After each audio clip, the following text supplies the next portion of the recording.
The Viet Cong controlled the jungle. They owned the night. They'd beaten the French and were bleeding the Americans dry. Then 600 Australian soldiers arrived and changed everything. They moved silently through terrain the enemy thought was impenetrable. They set ambushes so perfect the enemy had zero chance of survival. They achieved kill ratios that seemed impossible. The Viet Cong gave them a name, Ma Rung, the Phantoms of the Jungle. This is how ordinary soldiers became legends. At 4:23 on the morning of June 25, 1966, Corporal Jack Morrison's finger rested on a detonator that would unleash 700 steel ball bearings into 7 enemy soldiers who had no idea they were 40 meters from death. 23 years old, 9 days in Vietnam, a sheep farmer's son from Galburn who'd never killed anyone.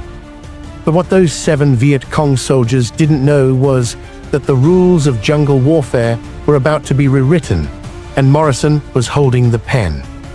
This is the story of how a handful of Australian soldiers turned the Viet Cong's own jungle into a killing ground.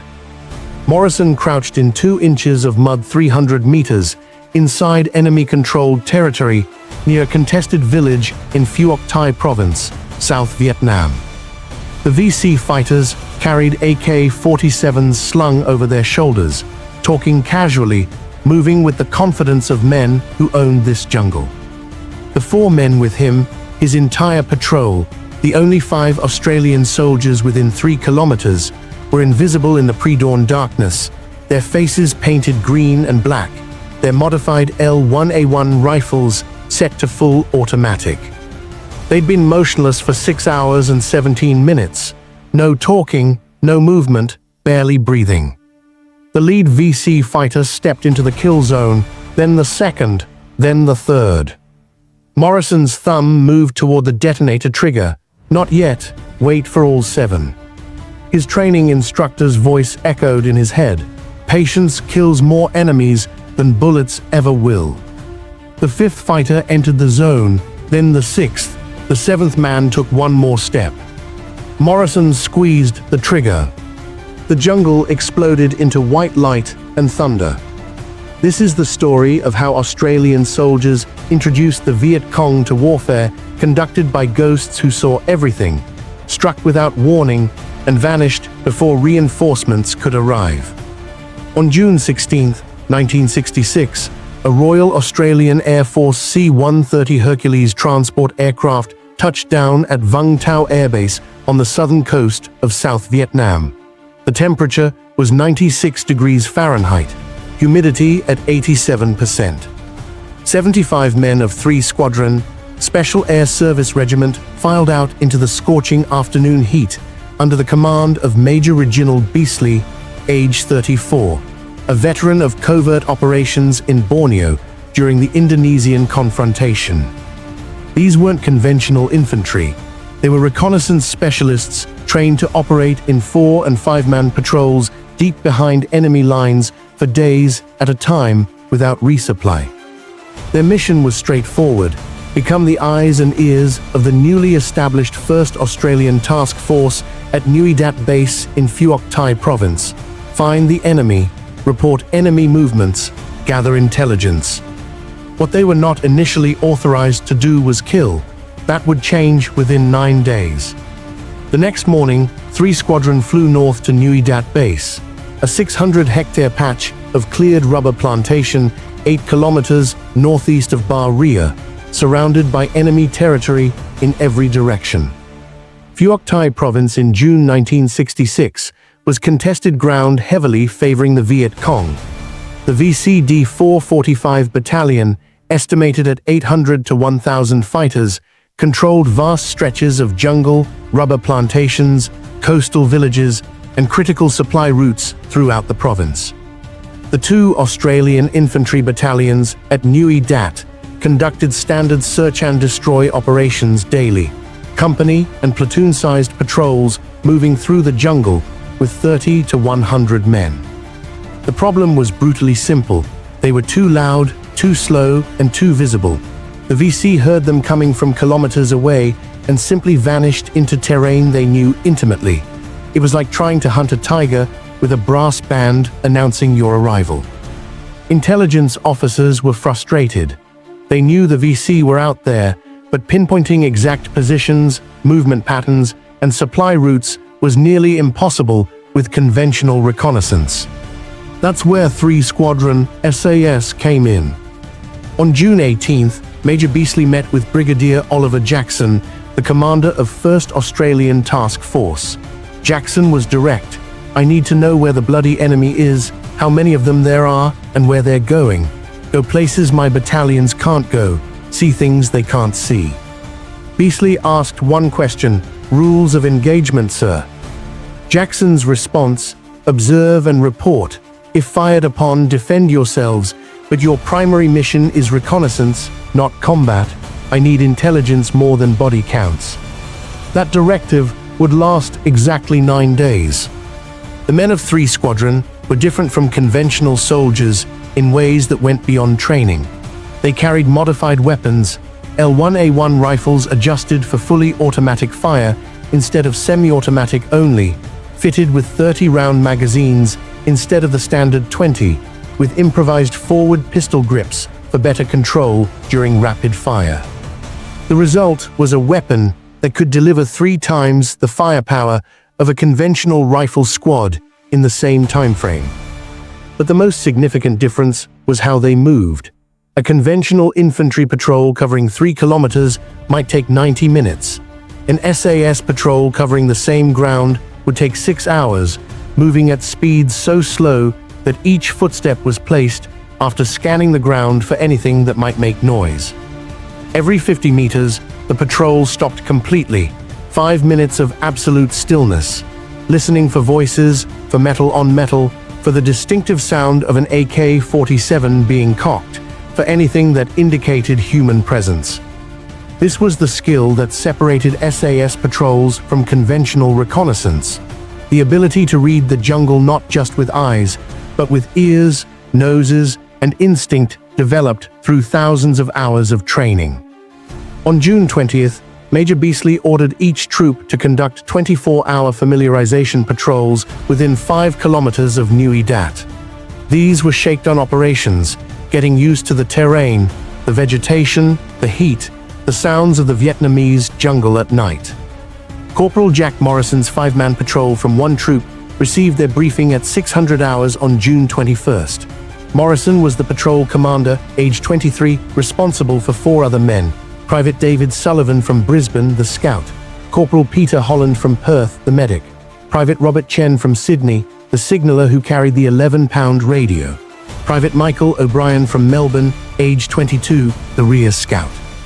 They moved out at 6:30 hours, carrying 7 days of rations, 200 rounds of ammunition each, 4 liters of water per man, 2 claymore mines, and hoped that their training would prove sufficient. Morrison's patrol covered 800 meters in the first hour, not because they were slow, but because they were reading the jungle. Sullivan, the scout, led with his rifle at low ready, eyes scanning the ground for signs of disturbance. Every 50 meters, Sullivan raised his fist, and the patrol froze completely, becoming part of the jungle. 5 minutes of listening, watching, breathing through the nose to minimize sound. 3 hours into the patrol, Sullivan pointed down. Morrison moved forward and saw it, a trail approximately 1 meter wide with recent boot prints in dried mud heading northeast. The prints were fresh, less than 12 hours old. Morrison counted 7 distinct sets. VC patrol, moving at night, probably returning to a base camp after an operation. But Morrison didn't follow the trail. That's what conventional units did, and that's how they walked into ambushes. Instead, he moved his patrol 100 meters parallel to the trail, deep in thick vegetation, and observed. For 2 hours they watched. Nothing moved. Morrison marked the location on his map, noted the direction, the width, the estimated age of the prints, and moved on. Over the next 20 hours, Morrison's patrol and the other SAS patrols located 14 trails, 3 abandoned VC camps, 2 likely ambush positions, and 1 active listening post. They didn't engage. They watched, recorded, and reported. By June 22nd, when Morrison's patrol returned to Nui Dat, Major Beasley had intelligence that conventional battalions would have taken weeks to gather. He knew where the VC were moving, when they moved, and what routes they preferred. But intelligence without action is just information. If you're finding this story as compelling as we did researching it, please hit that like button. It helps us share more forgotten stories of courage and tactical excellence. And please subscribe if you haven't already. Back to Morrison's patrol. On June 24th, Brigadier Jackson called Major Beasley to headquarters. Jackson reviewed the reconnaissance reports, then asked the question that would change everything. If you know where they're moving and when they're moving, can you hit them? Beasley's response was immediate. Yes, sir, but that changes our mission from reconnaissance to offensive operations. Jackson nodded. Consider your mission changed. I still need intelligence. But if you can disrupt VC supply lines and introduce them to the fact that we own the jungle now, do it. Beasley returned and called his troop commanders together. The new directive, reconnaissance ambush operations. Patrols would gather intelligence on enemy movement patterns, and if a high-value target presented itself, conduct an ambush. That evening, Morrison's patrol received their target, a well-used trail 3 kilometers southeast of Nui Dat, near a contested village. Intelligence suggested this was a supply route connecting coastal VC base areas to inland operational zones. Morrison's orders: insert at night, establish observation overlooking the trail, gather intelligence, and if a high-value target appeared, conduct an ambush using claymore mines and rifle fire. Duration: 48 hours maximum. Extraction: on call via helicopter or scheduled pickup at 72 hours. At 1800 hours on June 24th, Morrison gathered his patrol for final equipment checks. Each man stripped non-essential gear, no sleeping bags, no extra rations beyond 48 hours, no unnecessary weight. They packed 2 claymore mines, 200 rounds each, 4 liters of water, face paint, first aid kits, and the radio. O'Brien, the youngest at 22, looked nervous. He'd never been in combat. None of them had, not in Vietnam. Morrison caught his eye and spoke quietly. Stick to your training, trust your mates, we'll be fine. At 2200 hours, as darkness settled over Nui Dat, Morrison's patrol moved through the wire perimeter into enemy territory. No moon, no starlight, cloud cover at 80%, perfect conditions. They moved in single file, each man 2 meters behind the one in front, navigating by compass and terrain association. Sullivan led with a pace so slow it felt like moving through thick syrup. The sounds of Nui Dat faded. Within 20 minutes, they were in complete sensory isolation, 5 men alone in darkness, moving toward a target they'd only viewed on aerial photos. It took 3 hours to cover 3 kilometers. At 1:30 hours on June 25th, Sullivan raised his fist and pointed forward. Morrison moved beside him and saw the trail, nearly 2 meters across, with hard-packed earth worn smooth by years of traffic. This wasn't a secondary route. This was a highway by VC standards. Morrison signaled the patrol to move 40 meters back into thick vegetation that provided both concealment and cover. The vegetation consisted of dense bamboo interspersed with broadleaf plants, perfect for hiding, terrible for quick movement. That was fine. They weren't planning to move quickly. Morrison positioned his 5-man patrol in a shallow arc facing the trail, each man 10 meters apart, invisible to each other but within hand signal range. Holland and Sullivan took center positions with the best fields of fire. Chen positioned slightly behind Morrison for protection. The radio was their lifeline. O'Brien took far right for flank security. Then came the claymores. Morrison and Holland low-crawled to the trail's edge, moving with agonizing slowness. They placed the first claymore 30 meters left, facing the anticipated direction of enemy approach. The second went 20 meters right, creating overlapping kill zones. Each mine was positioned at chest height, angled for maximum effect against standing targets. Morrison ran the detonation wires back to his position and tested the circuits. Both showed green, armed, and ready. He checked his watch, 1:45 hours. They had 48 hours to wait, watch, and gather intelligence, or 48 hours until a target appeared, whichever came first. Morrison settled into his firing position, rifle across his chest, finger resting on the claymore detonator. Then they waited.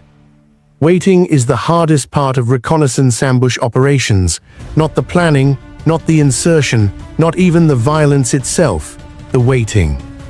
Lying motionless in thick vegetation, covered in insects, soaked in sweat, muscles cramping, while your mind plays tricks and every sound becomes a potential threat. Morrison forced himself to control his breathing. Slow inhale through the nose, slow exhale through the mouth. His heart rate gradually dropped from the insertion adrenaline back toward normal. By 300 hours, his body had entered what SAS training called active rest, not relaxed, but not tense either. A state where you could remain motionless for hours while maintaining full alertness. The jungle at night is a different world. Sounds that seem distant during the day become immediate, threatening. Every rustle could be an enemy patrol. Every crack of a branch could be someone stepping on your position. Morrison controlled this through discipline, trusting his training, trusting his teammates, trusting the procedures they'd rehearsed until they became instinct. At 400 hours, as the jungle began its transition from night to pre-dawn, Morrison heard it. Faint, distant, but unmistakable. Voices, human voices speaking Vietnamese, coming from the northeast along the trail. His hand tightened on the claymore detonator. He glanced at Holland, who'd also heard it and signaled, enemy approaching. Morrison's heart rate spiked, then settled. This was training. This was what they'd prepared for. The voices grew louder, multiple individuals, walking pace, casual conversation, not whispered, not urgent. They felt safe. This was their territory, their trail, their province. At 4:23 hours, as first gray light filtered through the canopy, Morrison saw them. 7 VC fighters moving in single file, carrying AK-47 rifles slung over shoulders, wearing black pajama uniforms and tire rubber sandals. They weren't in tactical formation. They were walking like men heading home after a long night, tired, relaxed, confident. Morrison's finger moved to the claymore trigger. Not yet. SAS doctrine for ambush was absolute. Wait until all targets are inside the kill zone before initiating. Premature detonation meant some escape, regroup, and counterattack.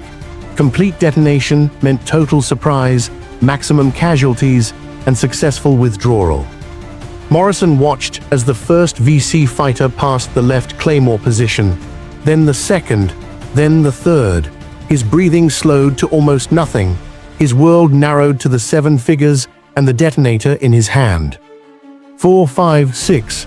The 7th man stepped into the kill zone. Morrison squeezed the trigger. If you've never experienced a claymore mine detonation at close range, there's no adequate description. It's not just sound, it's physics. A pressure wave that hits your chest like a physical blow. 700 steel ball bearings launched at 4,000 feet per second. The effect on human bodies at 40 meters is catastrophic. The lead fighter was killed instantly, so was the second and third. The ones further back were shredded by fragments, wounds that would prove fatal, but not immediately. The 6th and 7th fighters were knocked down, wounded but alive. All of this occurred in less than 1 second. Then Morrison's patrol opened fire. 5L1A1 rifles on full automatic 30-round magazines, controlled 3-round bursts into pre-designated fire sectors. The noise was overwhelming. The muzzle flashes lit up the jungle like strobe lights. 15 seconds of sustained fire, 90 rounds downrange. Then silence. Morrison's voice calm, almost conversational. Cease fire, prepare to move. This was the most dangerous moment, not the ambush itself, The aftermath. If there were more VC in the area, and there almost always were, they'd be converging on the gunfire right now. Morrison had 60 seconds to get his patrol out before enemy reinforcements arrived. Morrison and Holland moved forward to the trail in a low crouch, weapons up, while Sullivan, Chen, and O'Brien maintained security. The trail was devastation. 4 VC dead, 2 wounded, unconscious, bleeding out. 1 unaccounted for, either fled or hidden.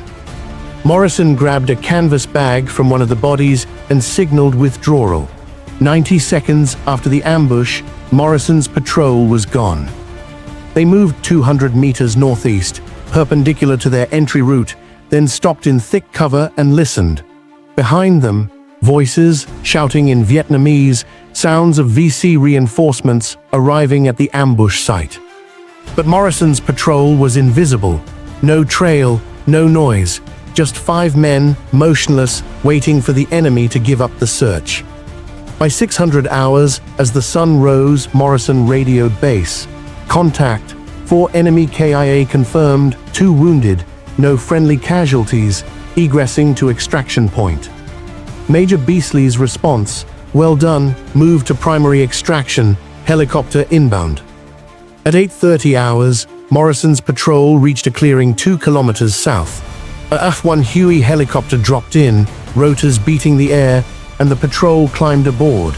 18 hours after leaving base, they were back at Nui Dat. Debriefing took 3 hours.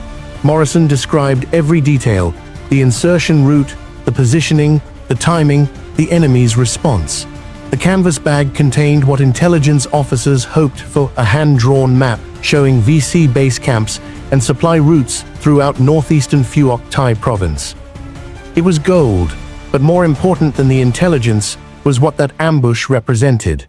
For the first time, the Viet Cong had encountered an enemy that operated on their terms. Small patrols, silent movement, ambushes conducted with surgical precision in terrain the VC thought they controlled. This was just the beginning. Over the next 2 weeks, 3 Squadron SAS conducted 23 patrols throughout Phuoc Thai province. 12 made contact with VC forces. 8 conducted ambushes.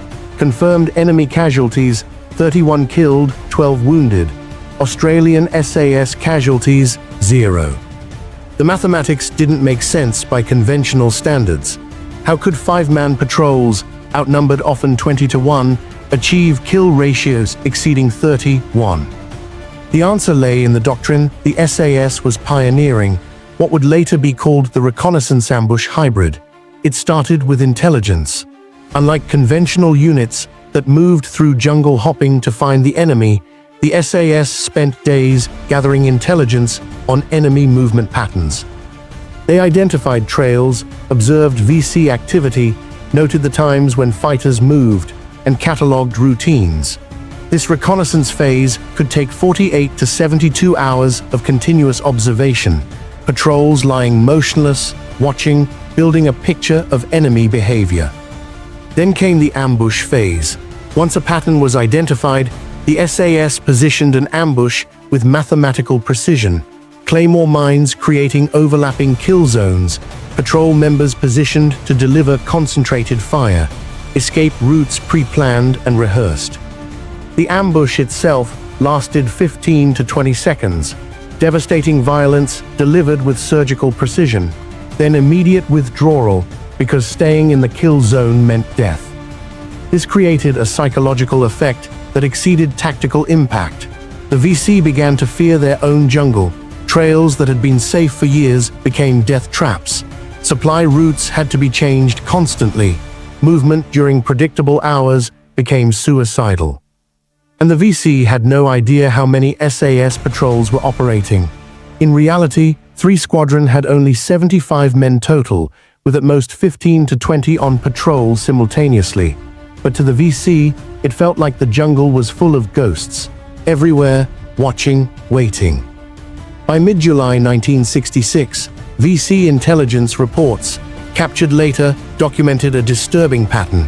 The reports described unknown enemy forces, possibly American Special Forces, conducting ambush operations with advanced tactics. The VC didn't initially realize they were facing Australians. They assumed Americans had deployed special operations units because the tactics were too sophisticated for conventional forces. When they finally identified the enemy as Australian SAS, the psychological impact intensified. By August 1966, VC documents began referring to the SAS as Ma Rung, Phantoms of the Jungle. The name spread through VC units. Stories circulated of patrols that appeared out of nowhere, struck with overwhelming violence, and vanished. Stories of ambushes so precise that entire supply columns were wiped out in seconds. Stories of SAS patrols that seemed to know where the VC were going before they got there. Some stories were exaggerated, the inevitable result of fear and lack of information, but many were accurate. The SAS really were watching VC base camps for days. The SAS really were setting ambushes in locations the VC thought were secure. The SAS really were achieving kill ratios that seemed impossible. And most importantly, the SAS were creating an environment where the VC no longer felt safe in their own territory. This psychological dominance became as important as tactical victories. The VC began changing behavior. They stopped using predictable routes. They varied timing. They increased security patrols. They moved in larger groups. All of these changes degraded operational effectiveness. Logistics became slower and more complicated. Communications between units became less reliable. Offensive operations against Australian positions became more difficult to coordinate. The SAS, with fewer than 75 men, had disrupted an enemy force of nearly 1,000 fighters simply by being present, being patient, and being lethal. This was the true genius of SAS operations in Vietnam. They didn't win by killing more enemies, though they killed plenty. They won by making the enemy change behavior, degrade effectiveness, and fear their own territory. By late August 1966, 2 months after 3 squadrons' arrival, the tactical situation in Phuoc Thai province had shifted measurably. The VC still controlled large swathes of territory. They still conducted operations. They still posed a significant threat. But they no longer moved with impunity. They no longer felt safe on their own trails. They no longer assumed the jungle belonged exclusively to them.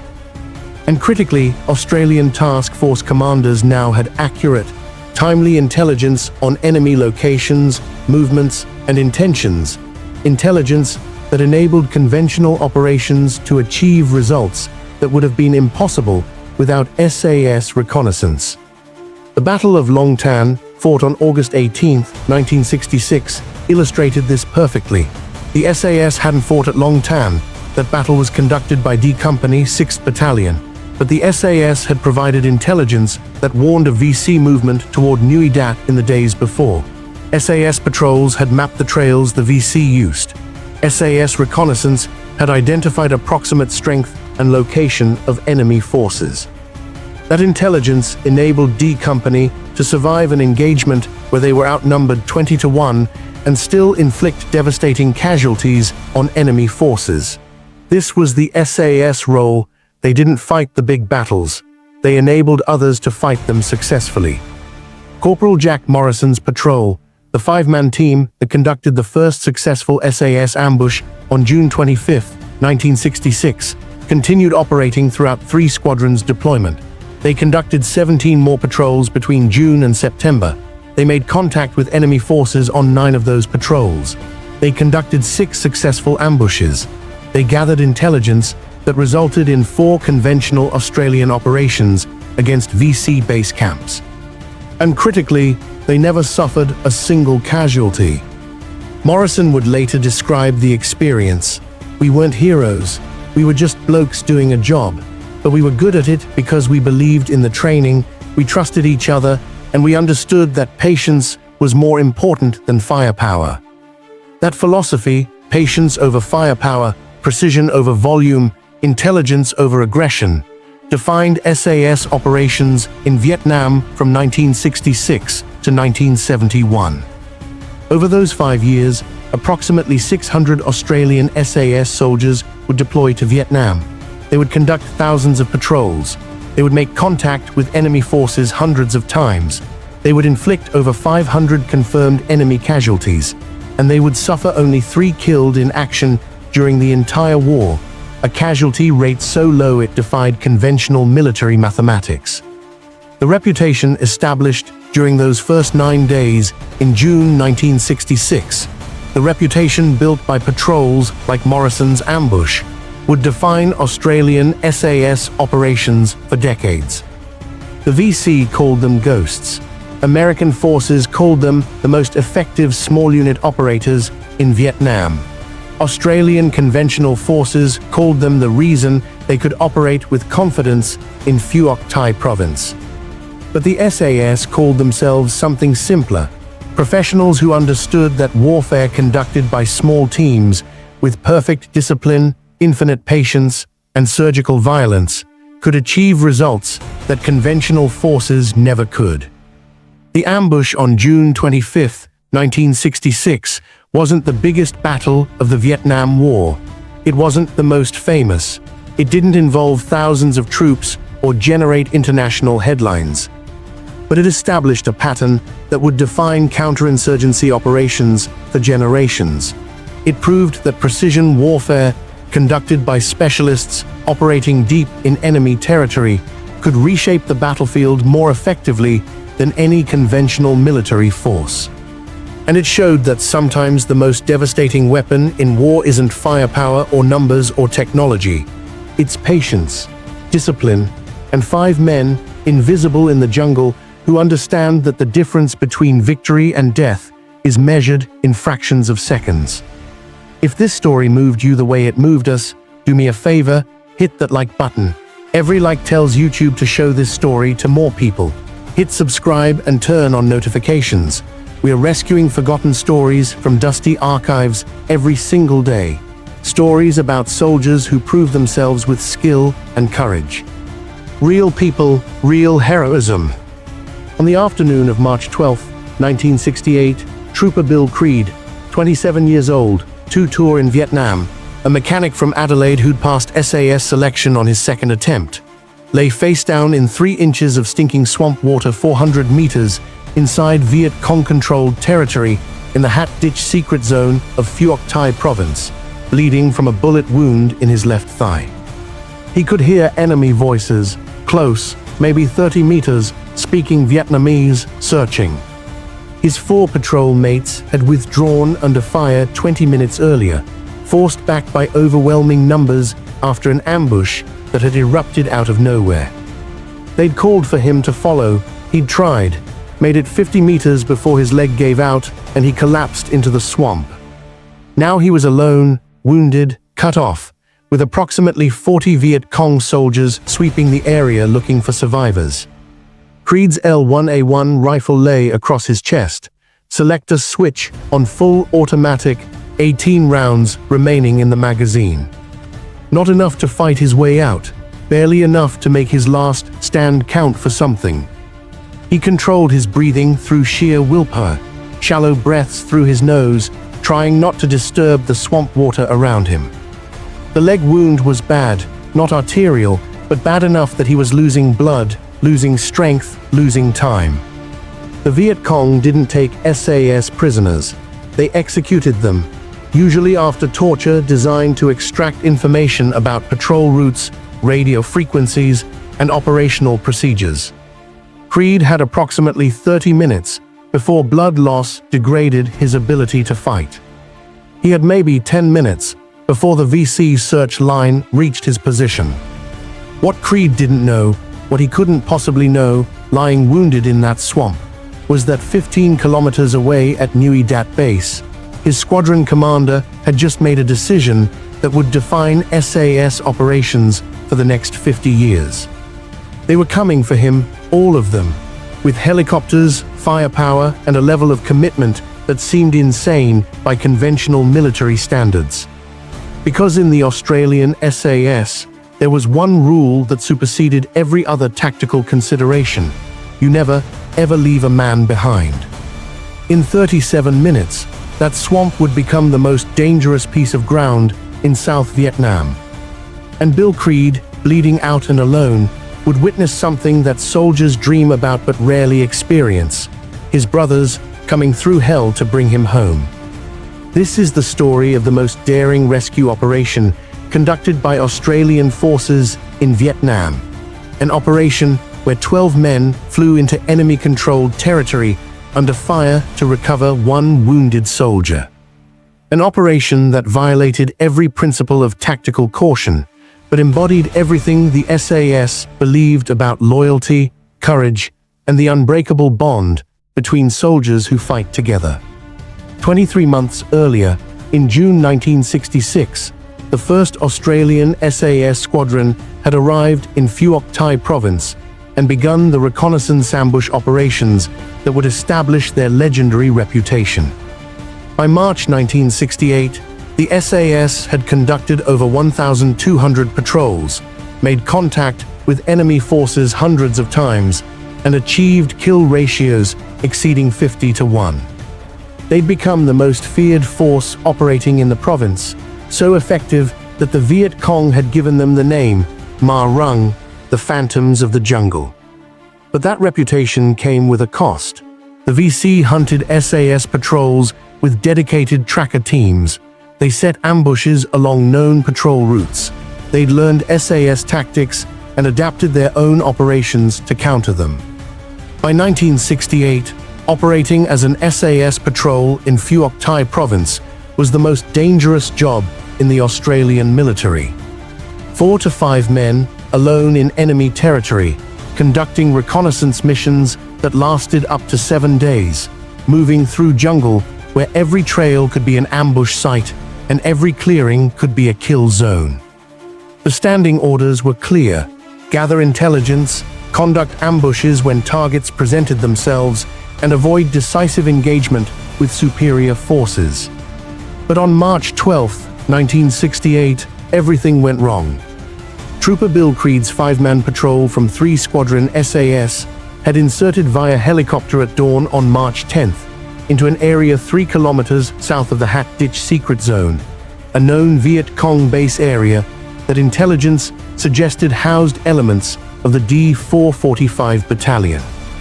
The patrol's mission was straightforward: conduct reconnaissance on enemy movement patterns, identify base camp locations, and report back to task force headquarters for follow-up operations.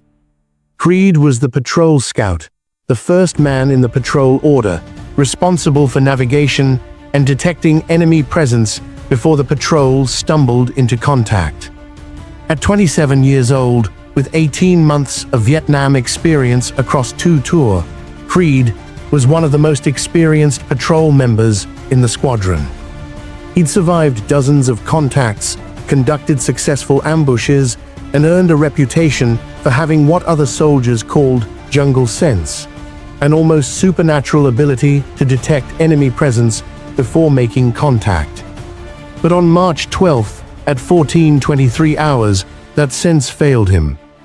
The patrol was moving through thick secondary jungle approximately 400 meters from a suspected VC trail when Creed stepped into a prepared ambush position.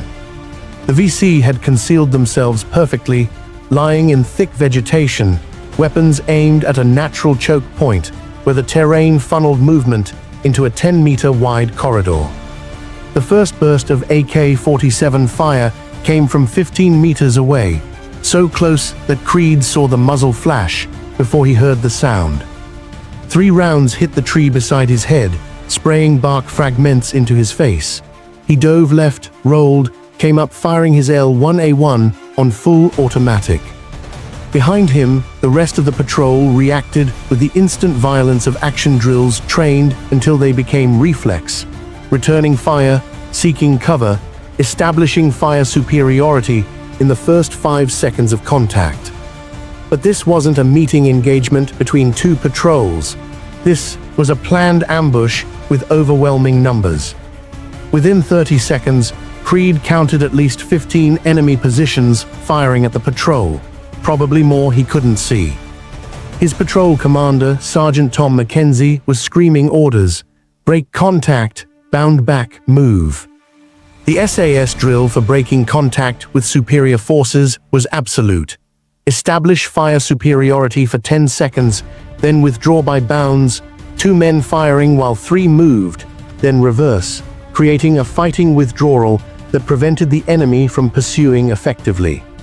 Creed fired a full magazine into the enemy positions, dropped behind a fallen log, changed magazines, and began moving backward. That's when he felt the impact in his left thigh, like being hit with a baseball bat swung at full force. He went down hard, his leg collapsing underneath him. He didn't feel pain immediately, just pressure and the sensation of warmth spreading down his leg. He looked down and saw blood, a lot of blood, soaking through his uniform trousers, darkening the fabric from green to black. He'd been hit. Bullet had gone clean through the meat of his thigh, missing the bone but tearing through muscle. Mackenzie was beside him instantly, grabbing Creed's webbing and dragging him backward while firing his rifle one-handed into the enemy positions. They made it 50 meters in the first minute, Mackenzie dragging, Creed trying to crawl, the other 3 patrol members providing covering fire that was so intense it sounded like a continuous roar rather than individual shots. But 50 meters wasn't enough. The VC were pursuing, moving through the jungle with confidence born from superior numbers. Mackenzie made the hardest decision a patrol commander can make. He couldn't carry Creed and maintain the fighting withdrawal. The patrol would be overrun if they stayed together. He pulled Creed into a thick patch of vegetation beside a small swamp, looked him in the eyes, and said 4 words, "We're coming back, mate." Then Mackenzie and the other 3 patrol members withdrew, firing continuously, drawing the VC pursuit away from Creed's position. It worked. The VC followed the sound of gunfire, chasing the withdrawing patrol, leaving Creed behind in the swamp. For approximately 90 seconds, Creed heard the firefight continue, the distinctive crack of L1A1 rifles mixing with the sharper reports of AK-47s, growing more distant as the patrol withdrew. Then relative silence, just the sounds of the jungle, his own labored breathing, and the distant voices of VC soldiers regrouping after the contact. Creed applied a field dressing to his thigh wound, a compressed bandage he tied so tight it made him gasp, then low-crawled deeper into the swamp and waited. At 14:45 hours, approximately 22 minutes after the initial contact, Sergeant Mackenzie's patrol reached a position 800 meters from the ambush site and made radio contact with base. The transmission was brief, professional, and devastating. 0 Alpha, this is 2-3, contact, heavy contact, 1 man down and separated. Creed is wounded, approximately grid 784,512, unable to recover during break contact. Request immediate QRF and Casevac. Over. QRF, Quick Reaction Force, military terminology for send everyone available right now. At Nuidat base, the duty officer receiving that transmission felt his stomach drop. 1 man down and separated meant one thing: a wounded SAS soldier, alone, in enemy-controlled territory, with hostile forces actively searching for him. The duty officer didn't hesitate. He grabbed the radio handset and transmitted, 2-3, roger your contact report. QRF launching immediately, maintain position, out. Then he ran, literally sprinted, to the squadron operations room where Major John Murphy, the 3 squadron commander, was reviewing intelligence reports. Murphy listened to the situation report for approximately 15 seconds, then issued orders that would set the rescue operation in motion. First order, get every available SAS soldier armed and ready for immediate helicopter insertion. I want 12 men, full combat load, ready in 10 minutes. Second order, contact 9 Squadron RAAF. I need 2 Huey Slicks for insertion and 2 Huey gunships for fire support. Launch time 15 minutes. Third order, get me artillery fire support on call. I want 105 batteries pre-plotted for the entire grid square around Creed's position. Fourth order delivered to the intelligence officer. I need every piece of information we have on enemy forces in that area. Numbers, positions, recent activity, 2 minutes. Murphy's plan was forming even as he issued orders. Insert a 12-man rescue force directly into the area where Creed was located, establish a defensive perimeter, locate Creed, and extract via helicopter before enemy reinforcements could converge. It was audacious, it was dangerous, it violated every principle of tactical caution. But it was also absolutely consistent with SAS doctrine: no man gets left behind, ever. The rescue force assembled in 11 minutes, faster than Murphy had requested. 12 SAS soldiers, including Murphy himself, geared up with a level of firepower that transformed them from reconnaissance specialists into an assault force. Each man carried an L1A1 rifle modified for full automatic fire with 630-round magazines, 180 rounds per man. 4 M26 fragmentation grenades, 2 smoke grenades for marking positions and creating concealment, a field dressing, and morphine ampules for treating casualties. The patrol also carried 2 M60 general-purpose machine guns, belt-fed weapons capable of delivering sustained suppressive fire at rates exceeding 550 rounds per minute. Total ammunition load for the patrol: over 2,000 rounds of 7.62 rifle ammunition, plus 1,200 rounds of linked M60 ammunition. This wasn't a reconnaissance patrol. This was a combat rescue operation with enough firepower to fight through an enemy company if necessary. At 15:12 hours, the rescue force boarded 2 A-1 Huey helicopters at Nui Dat Base.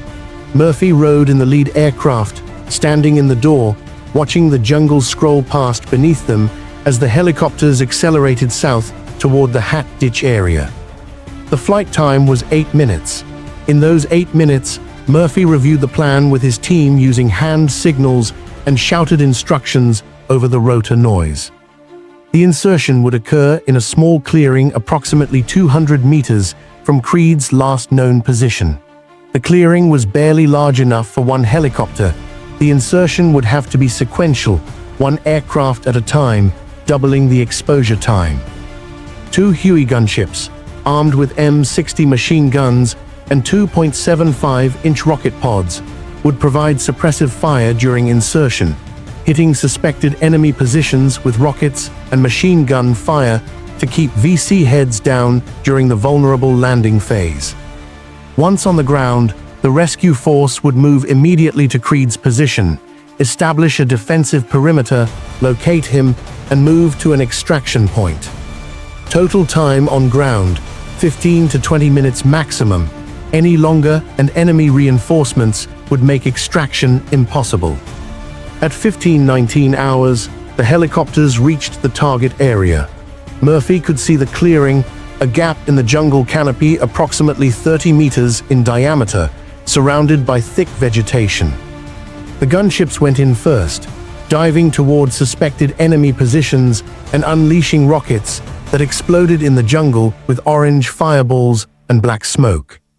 The door gunners opened up with their M60s, raking the tree line with sustained bursts that chewed through vegetation and suppressed any enemy forces foolish enough to expose themselves. Then the first Huey Slick dropped into the clearing, flared hard, and hovered 3 feet above the ground. Murphy and 5 other soldiers jumped out, hit the ground, and sprinted for the tree line while the helicopter lifted off and banked away. 15 seconds later, the second Huey dropped in and delivered the remaining 6 soldiers. The insertion had taken 35 seconds from first helicopter touchdown to last soldier on the ground. It had also announced to every VC soldier within 5 kilometers, "The Australians are here and they're coming in force." Murphy formed his 12-man team into 2 elements, an assault element of 8 men who would move directly to Creed's position, and a support element of 4 men who would establish a firebase position and provide covering fire with the M60 machine guns. Then they moved, not the slow, silent movement of reconnaissance patrols, but fast tactical movement, weapons up, spacing tight, moving with the urgency that came from knowing every second increased the likelihood of enemy reinforcement. Meanwhile, 200 meters away in that swamp, Bill Creed heard the helicopters and knew what it meant. They were coming for him, his mates, his squadron, coming into hell to get him out. He also knew it meant the VC would be converging on the area, drawn by the sound of helicopter insertion. Creed checked his rifle, still 18 rounds in the magazine, and prepared to fight. If his rescue force was coming through enemy territory to reach him, the least he could do was be ready to help them when they arrived. At 15:23 hours, Murphy's assault element made contact with enemy forces. 3 VC soldiers, moving toward the helicopter insertion site, stumbled directly into the advancing SAS patrol at a range of 20 meters. The SAS didn't hesitate. 12 rifles opened fire simultaneously in a concentrated burst that killed all 3 enemy soldiers in less than 2 seconds. But those 2 seconds of gunfire announced the patrol's location to every enemy force in the area. Murphy heard voices, Vietnamese voices, shouting, coordinating, coming from multiple directions. The VC were moving to surround his position. He had maybe 5 minutes before that encirclement became complete. Murphy grabbed his radio handset and transmitted to the support element, "Contact, 3 enemy KIA, moving to objective, provide suppressive fire on my command." Then he led his assault element forward, at a run, abandoning tactical caution for speed. They covered 100 meters in 90 seconds, crashing through vegetation, hurdling fallen logs, moving with the kind of desperate urgency that only comes when you know your mate is wounded and alone somewhere ahead. At 15:25 hours, Corporal Dave Sullivan, the point man for Murphy's assault element, saw movement in the swamp ahead and nearly fired before recognizing the face paint and uniform pattern. It was Creed, half submerged in swamp water, rifle aimed at the approaching patrol, finger on the trigger. Sullivan raised his hand in recognition and called out, "Bill, it's Dave. We're here, mate." Creed's response was pure adrenaline and relief. "Bloody hell, took you long enough." Murphy reached Creed's position 10 seconds later, dropped beside him, and conducted a rapid assessment. Thigh wound, through and through, bleeding controlled by field dressing. Creed was conscious, alert, and coherent, good signs. But he couldn't walk, the leg wouldn't support weight. Murphy made the call they'd carry him. 2 soldiers forming a chair carry, moving as fast as terrain allowed, with the rest of the patrol providing security. Then Murphy transmitted to the support element, "Objective secured, 1 casualty, moving to extraction point Bravo, provide covering fire bearing 270 degrees, 150 meters." The M60 machine guns opened up immediately, long, sustained bursts that raked through the jungle in the direction of approaching enemy forces, buying time for the assault element to move. Murphy's assault element began moving toward extraction point Bravo, a clearing 300 meters northwest where helicopters could land for pickup. Sullivan and another soldier formed the chair carry for Creed, linking arms to create a seat and moving as fast as the terrain and Creed's weight allowed. The remaining 6 soldiers provided security, 3 forward, 3 rear, weapons aimed outboard, ready for contact from any direction. They'd covered 50 meters when the VC opened fire. The first burst came from the right flank, automatic weapons fire from at least 2 positions, rounds snapping through vegetation and impacting trees with distinctive cracks. The SAS response was instant and overwhelming. The 3 soldiers providing right flank security returned fire immediately, emptying magazines in controlled bursts while moving to better cover. Murphy grabbed his radio. "Support element, we're in contact right flank. Shift fire bearing 90, 100 meters." The M60s responded, long belts of linked ammunition cycling through at 550 rounds per minute, creating a wall of suppressive fire that forced the VC to keep their heads down. The assault element kept moving. Sullivan and his partner carrying Creed never stopped, stumbling through underbrush, splashing through water, moving with the desperate strength that comes from knowing your mate's life depends on your endurance. Creed, being carried, fired his rifle one-handed at enemy positions, not aimed fire, just suppressive bursts designed to make the VC think twice about exposing themselves. At 15:32 hours, Murphy's assault element reached extraction point Bravo and immediately established a defensive perimeter. The clearing was approximately 40 meters in diameter, large enough for one Huey to land, but small enough that it was surrounded by thick vegetation, providing perfect concealment for enemy forces. Murphy transmitted to the helicopters orbiting overhead. "Yankee 2-1, this is 2-3 Alpha. Extraction point Bravo, ready for immediate pickup. Be advised, hot LZ, enemy forces within 100 meters." The helicopter pilot's response was calm, professional, and exactly what Murphy needed to hear. 2-3 Alpha, roger. Gunships going in. Stand by for extraction, 30 seconds. The two Huey gunships dove toward the clearing, door gunners firing, rockets launching with trails of white smoke and explosive impacts that shredded vegetation and suppressed enemy positions.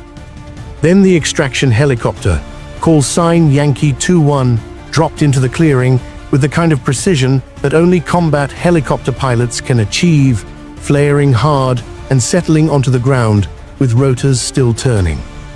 Murphy's assault element sprinted for the aircraft. Sullivan and his partner carrying Creed reached the helicopter first, practically throwing him aboard before climbing in themselves.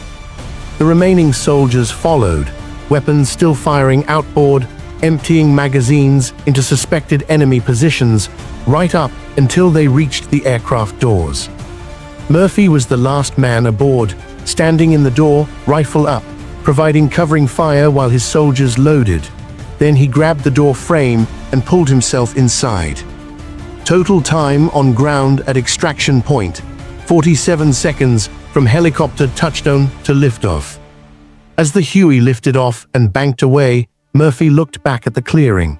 He could see muzzle flashes in the tree line, VC soldiers firing at the departing helicopter, rounds pinging off the fuselage but causing no critical damage. The second extraction helicopter dropped in and picked up the support element with the M60 machine guns, and both aircraft climbed to altitude and turned north toward Nui Dat. At 15:37 hours, 50 minutes after Murphy had issued the order to launch the rescue operation, the helicopters landed at Nui Dat base. Creed was transferred to a medical team waiting at the landing zone. His leg wound, while serious, was not life-threatening. The bullet had missed major arteries and bones. With treatment and recovery, he'd be back on patrol within 3 months. The rescue force, 12 soldiers who'd flown into enemy territory under fire to recover one of their own, assembled for immediate debriefing. Total enemy casualties estimated 8 to 12 killed, unknown wounded. Australian casualties, 1 wounded, recovered alive, no deaths. The operation had lasted 50 minutes from launch to recovery. It had involved 12 SAS soldiers, 4 helicopter crews, artillery support on standby, and a level of firepower and coordination that seemed impossible for such a small force. But it had also achieved something that transcended tactical success. It had demonstrated, beyond any doubt, that the SAS commitment to never leaving a soldier behind was not just a motto or an aspiration. It was doctrine, enforced with absolute commitment regardless of risk or cost. That night, when Creed was stable and resting in the base medical facility, Murphy visited him. The conversation was brief. Murphy asked how Creed was feeling. Creed said his leg hurt like hell, but he'd be fine. Then Creed said something that Murphy would remember for the rest of his life. "I knew you were coming. Lying in that swamp, bleeding out, hearing the VC searching for me, I never doubted for 1 second that you'd come get me. That's what makes us different. That's what makes us SAS." Murphy didn't respond. He just nodded, shook Creed's hand, and left. Because Creed was right. That was what made them different. The Bill Creed rescue operation became legendary within 3 Squadron, not because it was the only rescue operation conducted. There were others, some equally dramatic, but because it crystallized the ethos that defined SAS operations throughout the Vietnam War. The mathematics didn't make sense by conventional military standards. Risking 12 experienced soldiers and 4 helicopter crews to recover 1 wounded soldier violated every principle of resource management and tactical caution. But the SAS didn't operate by conventional mathematics. They operated by a different calculation, the knowledge that every soldier who went on patrol did so with absolute confidence that if they were wounded, if they were cut off, if they were in trouble, their mates would come for them. That confidence created a level of operational effectiveness that couldn't be achieved through any amount of training or equipment. Soldiers who knew their organization would risk everything to bring them home operated with a level of courage and commitment that multiplied their effectiveness. The rescue operation also demonstrated the evolution of SAS tactics by 1968, where early operations in 1966 had relied on stealth and avoidance of contact. By 1968, the SAS had developed the capability to conduct direct action operations, helicopter insertions into hot landing zones, combat assaults with overwhelming firepower, and extractions under fire. This evolution reflected the integration of new technologies, reliable helicopter support, improved radio communications, coordinated artillery and air support, with traditional SAS skills in navigation, tactics, and small unit leadership. By mid-1968, the SAS had become the most effective and most feared force operating in Phuoc Thai province. Their reputation among the Viet Cong had evolved from grudging respect to outright fear. VC documents captured in 1969 contained explicit warnings about engaging SAS patrols. Avoid contact with Australian reconnaissance forces. They're too dangerous to engage without overwhelming superiority. If contact occurs, withdraw immediately. This reputation was built on operations like the Creed Rescue, operations that demonstrated tactical excellence, absolute commitment to soldiers, and a level of courage that seemed to defy rational calculation. Over the 5 years of SAS operations in Vietnam from 1966 to 1971, approximately 600 Australian SAS soldiers deployed to Phuoc Thai province. They conducted over 1,200 reconnaissance and combat patrols. They made contact with enemy forces hundreds of times. They achieved kill ratios exceeding 50-1 in many operations. They provided intelligence that enabled conventional Australian forces to operate with effectiveness that would have been impossible without SAS reconnaissance.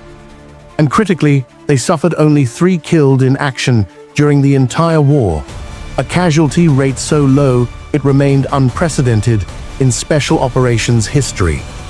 That casualty rate reflected many factors: superior training, excellent tactics, technological advantages, and careful mission planning. But it also reflected something intangible, the knowledge that if you were wounded, if you were cut off, if you were in trouble, your organization would move heaven and earth to bring you home. That knowledge, embodied in operations like the Bill Creed Rescue, created a level of morale and operational effectiveness that couldn't be quantified, but was absolutely real. Bill Creed recovered from his wound and returned to patrol duty within 4 months. He completed his second tour, returned to Australia, and eventually left the military to return to civilian life in Adelaide. He rarely spoke about the rescue operation publicly, When asked about it in interviews years later, his response was characteristically understated.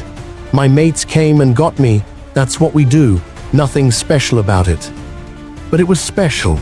It was the embodiment of everything the SAS believed about loyalty, courage, and the unbreakable bond between soldiers who fight together. Major John Murphy continued commanding SAS operations in Vietnam and later rose to the rank of general, commanding Australian Special Operations Forces for over a decade.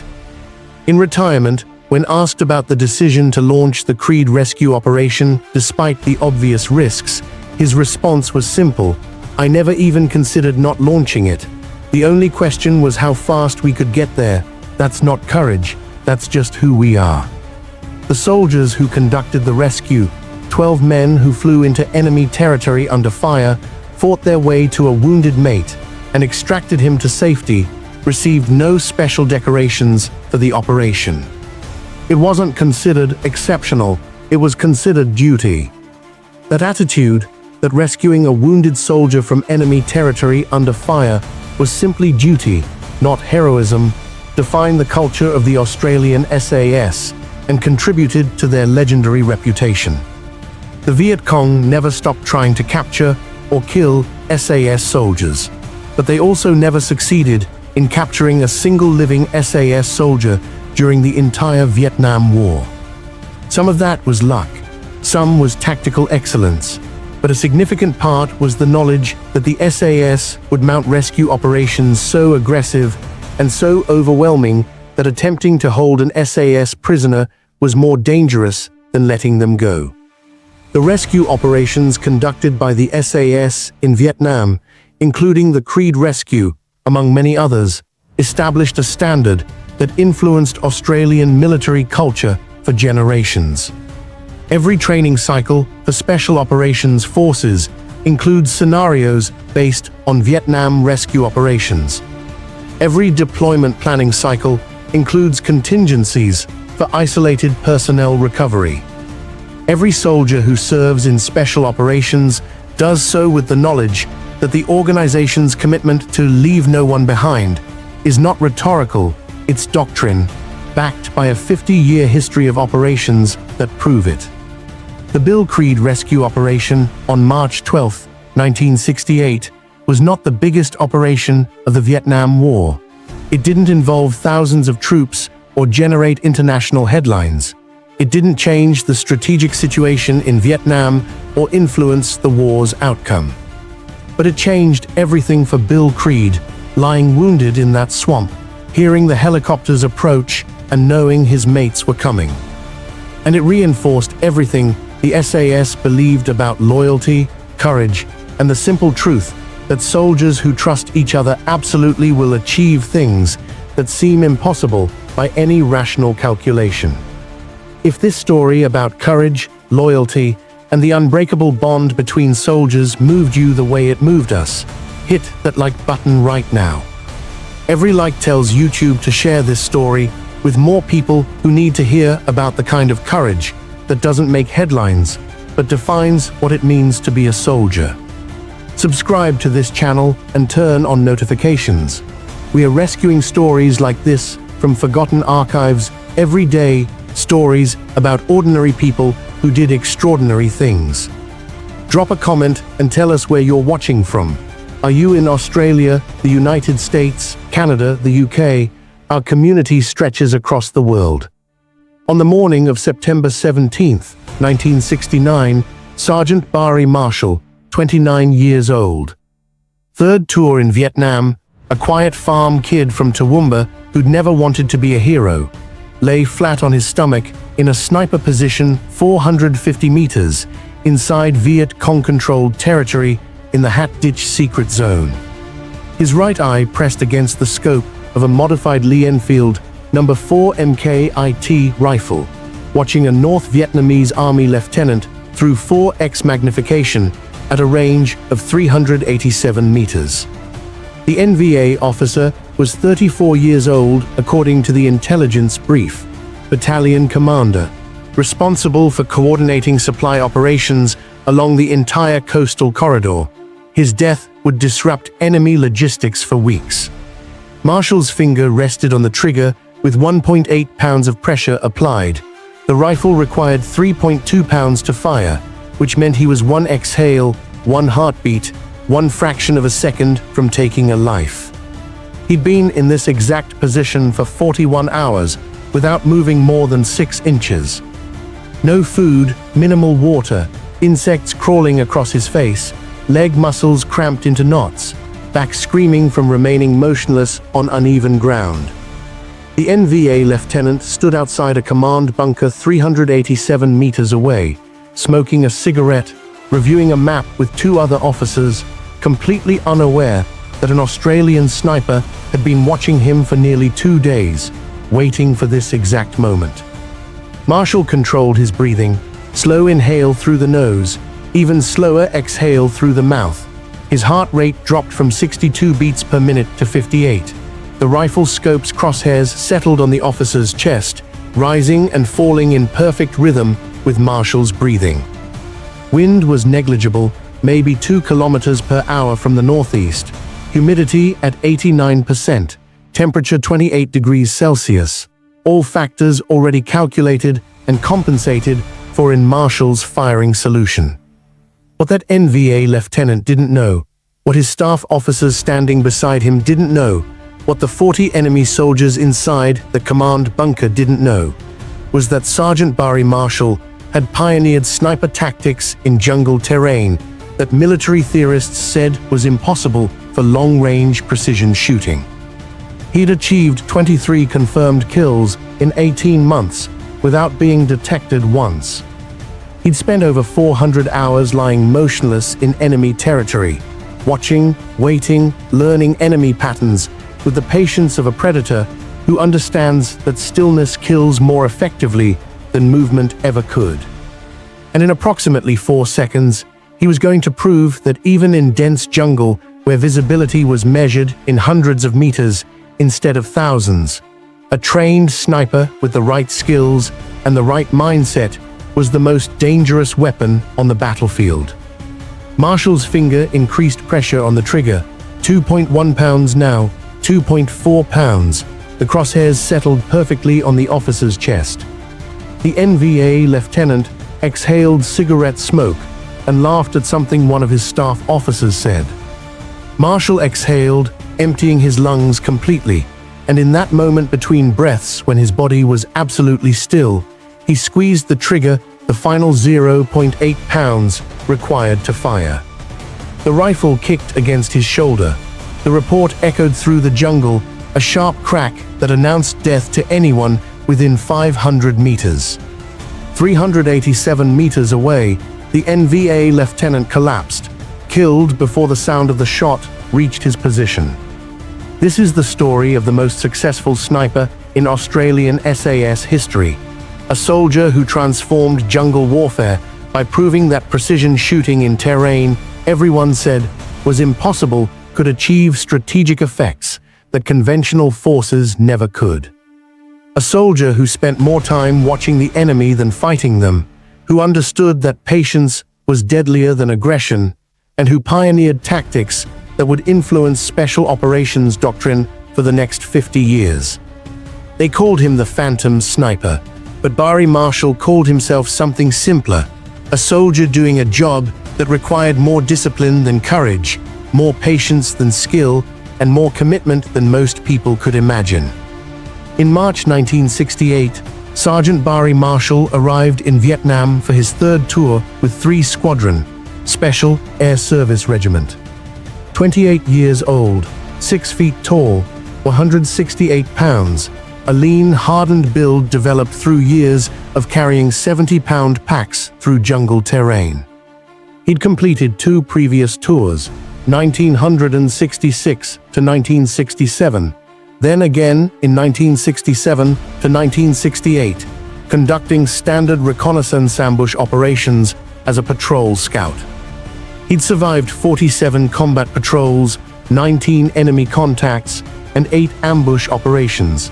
He'd earned a reputation as a soldier who never panicked, never rushed, and possessed what other SAS soldiers called the ability to disappear into terrain. But on this third tour, Marshall was assigned a different role: sniper specialist. The SAS had recognized that conventional ambush operations, while effective, had limitations. Ambushes required multiple personnel, created significant noise signatures, and often resulted in enemy casualties, but rarely targeted high-value individuals. Sniper operations offered a different approach. Single precision shots eliminating command and control personnel, disrupting enemy operations without revealing patrol positions, and creating psychological effects that exceeded tactical impact. The problem was that conventional sniper doctrine, developed for European and desert warfare with sight lines measured in kilometers, didn't translate to Vietnamese jungle, where visibility was often limited to 200 to 400 meters, and dense vegetation made position selection and concealment exponentially more difficult. The SAS needed soldiers willing to pioneer new tactics. Marshall volunteered. His qualification for sniper operations wasn't exceptional marksmanship, though he was excellent with a rifle, scoring 96% accuracy at 600 meters during qualification. His qualification was psychological: the ability to remain motionless for extended periods, to observe without acting, to wait for the perfect shot rather than taking the available shot, and to operate alone or with minimal support for days at a time without degrading effectiveness. Marshall's first sniper operation launched on April 3, 1968, from Nui Dat Base. The mission was straightforward: insert via helicopter into the Hat Ditch secret zone, establish an observation position overlooking a known Viet Cong supply trail, and gather intelligence on enemy movement patterns while identifying high-value targets for elimination. Duration: 7 days. Extraction: scheduled helicopter pickup or on-call emergency extraction if compromised. Marshall's sniper team consisted of 2 men, himself as primary shooter and Corporal David Chen as spotter and security. Chen, age 26, from Sydney, was a reconnaissance specialist with 14 months of Vietnam experience. His role was to observe through binoculars, calculate range and wind adjustments, provide security, while Marshall focused through the rifle scope and maintain radio communication with base.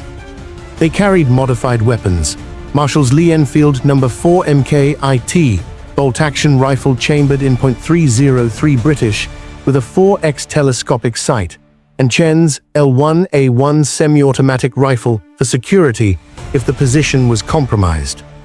Total ammunition: 50 rounds of match-grade .303 for the sniper rifle, 200 rounds of 7.62 for the L1A1, 7 days of rations, 4 liters of water per man, camouflage face paint, insect repellent, and a single CR-88 radio. Total weight per man: 62 pounds, lighter than standard reconnaissance patrols, because sniper operations emphasized stealth and concealment over sustained combat capability. At 6:30 hours on April 3rd, Marshall and Chen boarded a F-1 Huey helicopter and flew south toward the Hat Ditch area. The insertion was cold, no enemy contact, no hostile fire, and the helicopter landed in a clearing 2 kilometers from the target area. Marshall and Chen moved into the jungle and immediately shifted to sniper movement protocols, speeds so slow that they covered only 500 meters in the first 2 hours. Every 25 meters, complete stop. 5 minutes of listening and observation. Then another 25 meters of movement so careful that each footstep was tested for noise before weight was committed. This wasn't reconnaissance patrol movement. This was infiltration, the art of becoming part of the jungle, indistinguishable from the environment, invisible to observers even at close range. By 1400 hours, 6 hours after insertion, Marshall and Chen had covered 1.8 kilometers and reached the vicinity of the target trail. They didn't approach the trail directly. Instead, they moved 200 meters parallel to it, deep in thick vegetation, searching for the perfect sniper position.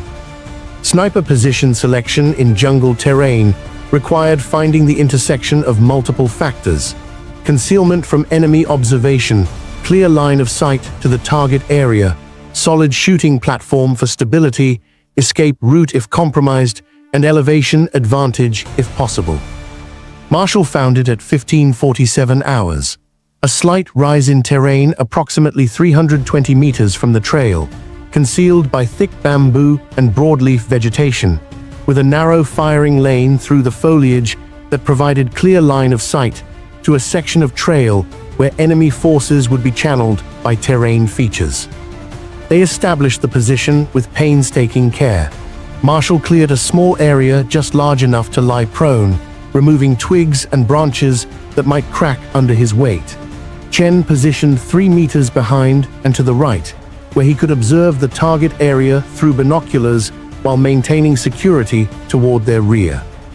Marshall arranged vegetation around his position to create a natural hide, not disturbing the environment, but using existing foliage to break up his outline and create concealment. Then they settled in to wait. Waiting is what defines sniper operations, not the shooting, the waiting. Marshall and Chen spent 41 hours in that position before Marshall took his first shot. 41 hours of lying motionless, observing enemy movement, cataloging patrol schedules, identifying individual fighters, and building a picture of enemy operations with the kind of patience that most people can't comprehend. During those 41 hours, Marshall observed 147 enemy soldiers moving along that trail. He watched VC supply columns carrying ammunition and rice. He watched NVA regular forces conducting patrol operations. He watched enemy officers inspecting positions and reviewing maps. He didn't shoot, he watched, because sniper operations weren't about maximizing kills, they were about eliminating high-value targets whose deaths would create disproportionate operational effects. At 6:12 hours on April 5th, Marshall observed 3 NVA officers approaching along the trail from the northeast. Their uniforms, behavior, and the deference shown by subordinate soldiers identified them as command personnel, likely battalion or company commanders conducting reconnaissance of the area. Chen confirmed through binoculars, officers, 3, lead man is senior, probably battalion level based on insignia. Marshall shifted his rifle, settling the crosshairs on the lead officer's chest. Range, 387 meters. Wind, negligible. Humidity compensation already calculated. The officers stopped approximately 390 meters from Marshall's position, almost exactly at the range where Marshall had zeroed his rifle during practice. One officer pulled out a map. They began discussing something, pointing toward the north. Marshall controlled his breathing, synchronizing it with his heartbeat, waiting for the moment of perfect stillness between breaths. At 6:14 hours, that moment arrived. Marshall fired. The .303 round left the rifle at 2,440 feet per second. Flight time to target, 0.47 seconds. The NVA officer collapsed, killed instantly by a round that struck him center mass, penetrating his chest and causing catastrophic trauma to internal organs. The 2 other officers dove for cover, confused, scanning the jungle, but unable to identify the direction of fire. Marshall worked the bolt on his rifle, extracting the spent cartridge case and chambering a fresh round. The movement took 1.2 seconds, well practiced and efficient. But he didn't fire again. The other 2 officers were now in cover, and taking a second shot would reveal his exact position. Sniper doctrine was absolute: 1 shot, 1 kill, immediate relocation or observation of enemy response. Marshall and Chen remained motionless, watching as enemy soldiers rushed to the fallen officer, attempted first aid, realized he was dead, and began searching the area for the shooter. The VC searched for 40 minutes, beating through vegetation, firing randomly into suspected sniper positions, moving with the frantic urgency of soldiers who knew a sniper was watching but couldn't locate him. They never came within 100 meters of Marshall's position. By 700 hours, the VC had evacuated the body and withdrawn from the area. Marshall and Chen remained in position for another 6 hours, observing continued enemy activity and gathering intelligence. At 1400 hours, Marshall made the tactical decision to relocate.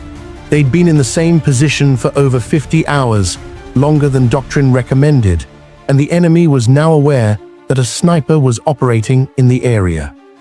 They withdrew 400 meters to a secondary position Chen had identified during their initial insertion, established a new hide, and resumed observation. Over the next 5 days, Marshall conducted 3 more sniper shots from 2 different positions. 2 confirmed kills, both identified as VC company-level officers based on uniform and behavior. 1 shot missed when the target moved unexpectedly just as Marshall fired. On April 10th, 7 days after insertion, Marshall and Chen were extracted by helicopter. Mission debrief at Nui Dat lasted 4 hours. Intelligence officers were particularly interested in the detailed observations Marshall had recorded. Enemy patrol schedules, supply column timings, command relationships between officers, and tactical behaviors that revealed enemy operational patterns. The 3 confirmed kills were significant: battalion and company commanders whose deaths would disrupt enemy operations for weeks as the VC reorganized command structures.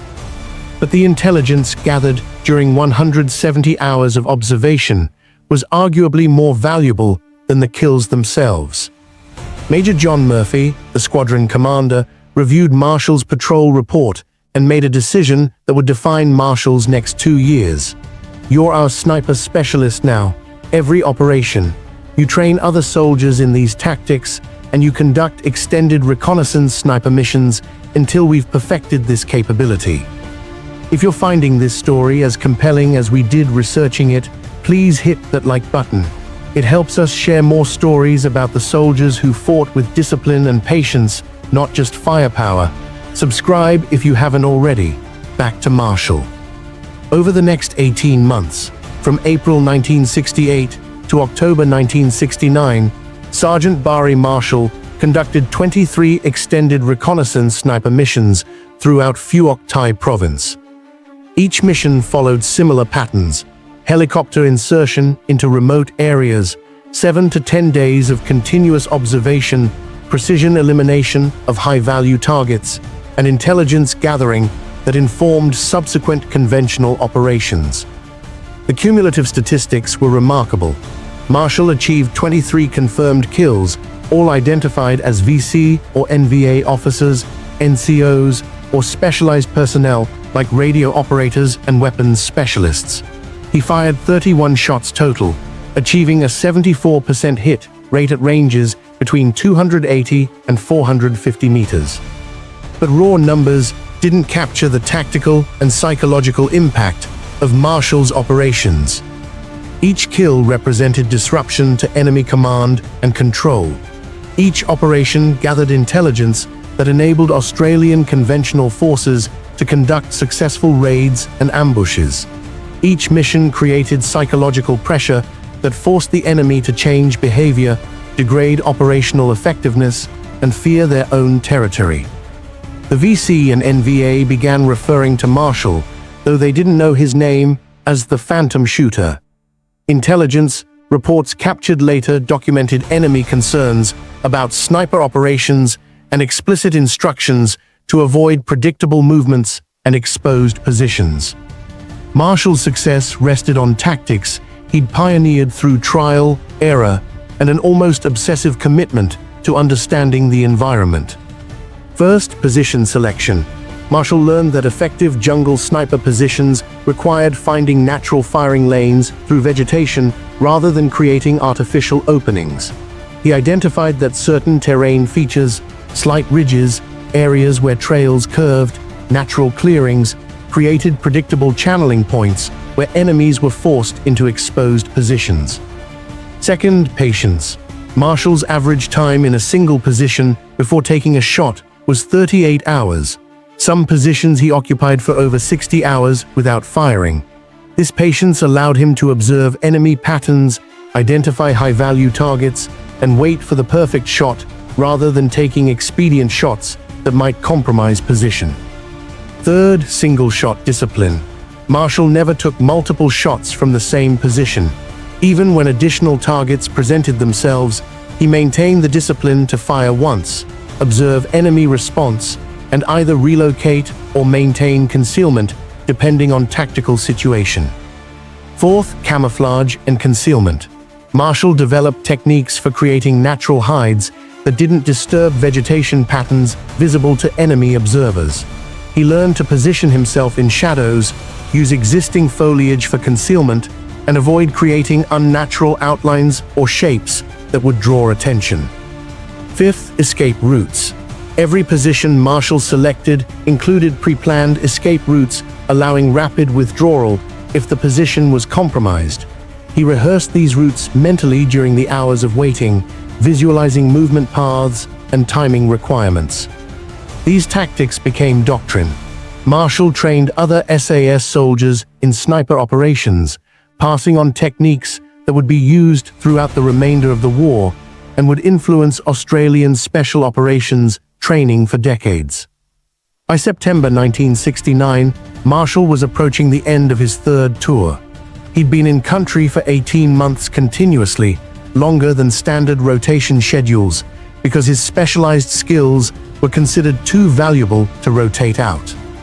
On September 15, 1969, Marshall launched what would be his final sniper operation, a high-value targeting mission in the Hat Ditch Secret Zone focused on eliminating a known NVA battalion commander identified through signal intelligence.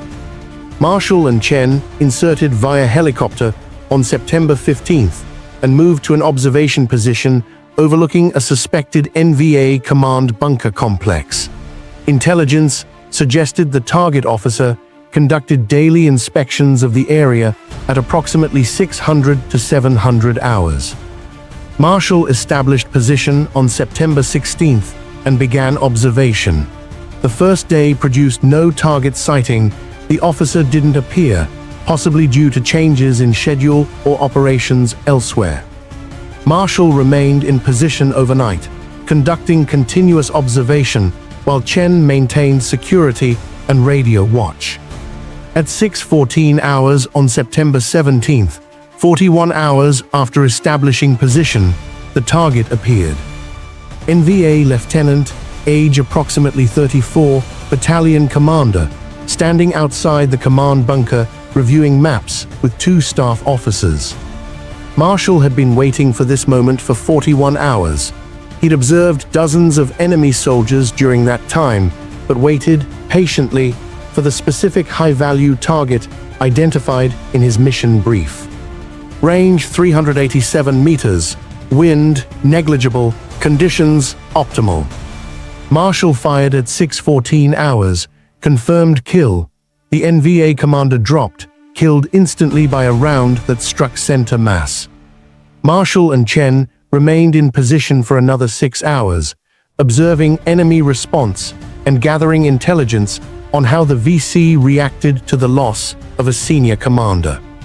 The response was significant. Enemy activity increased dramatically.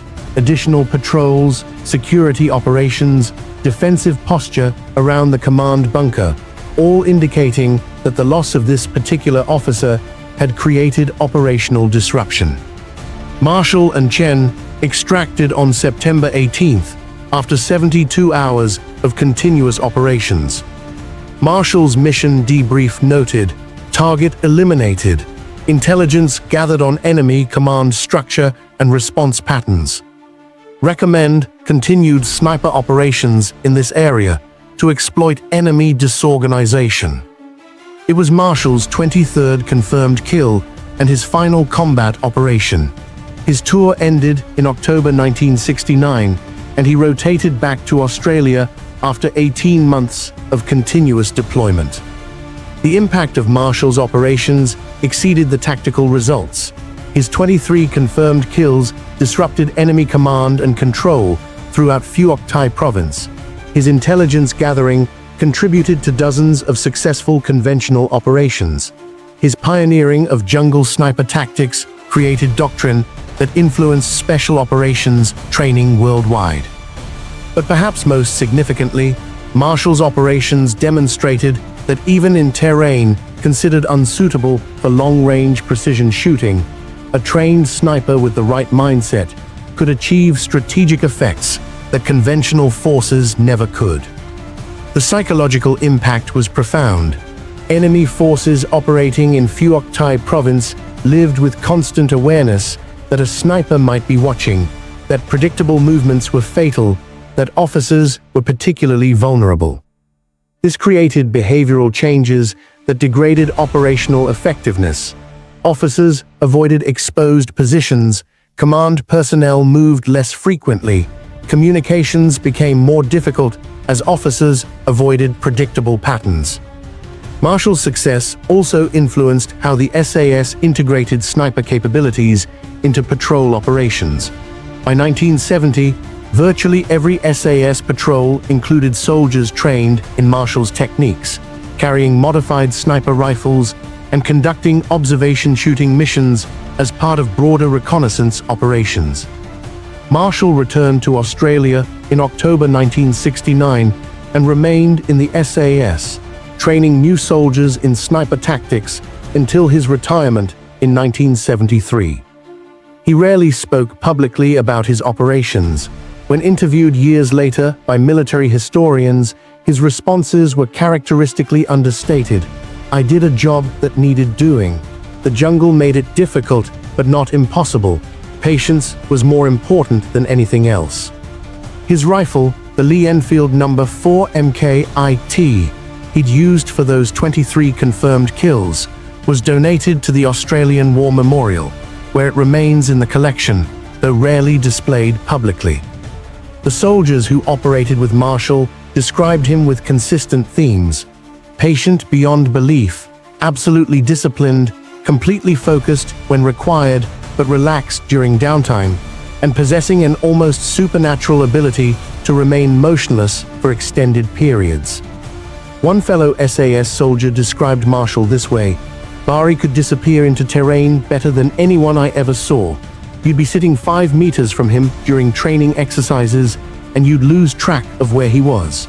That skill, combined with his willingness to wait as long as necessary for the perfect shot, made him the most effective sniper I ever encountered.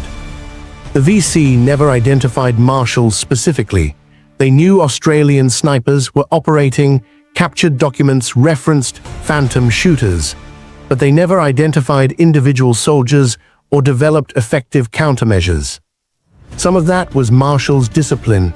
He never established patterns, never operated in the same areas consecutively, never took multiple shots from the same position. But much of it was simply that Marshall understood jungle warfare at a level few soldiers achieved. He didn't fight the environment, he became part of it. He didn't rush, he waited. He didn't try to maximize kills, he eliminated specific targets whose deaths would create maximum disruption. This philosophy, precision over volume, patience over aggression, intelligence over firepower, defined everything Marshall did and influenced how the SAS approached sniper operations for decades. By the time SAS operations in Vietnam concluded in 1971, the sniper doctrine Marshall had pioneered had been adopted throughout the regiment.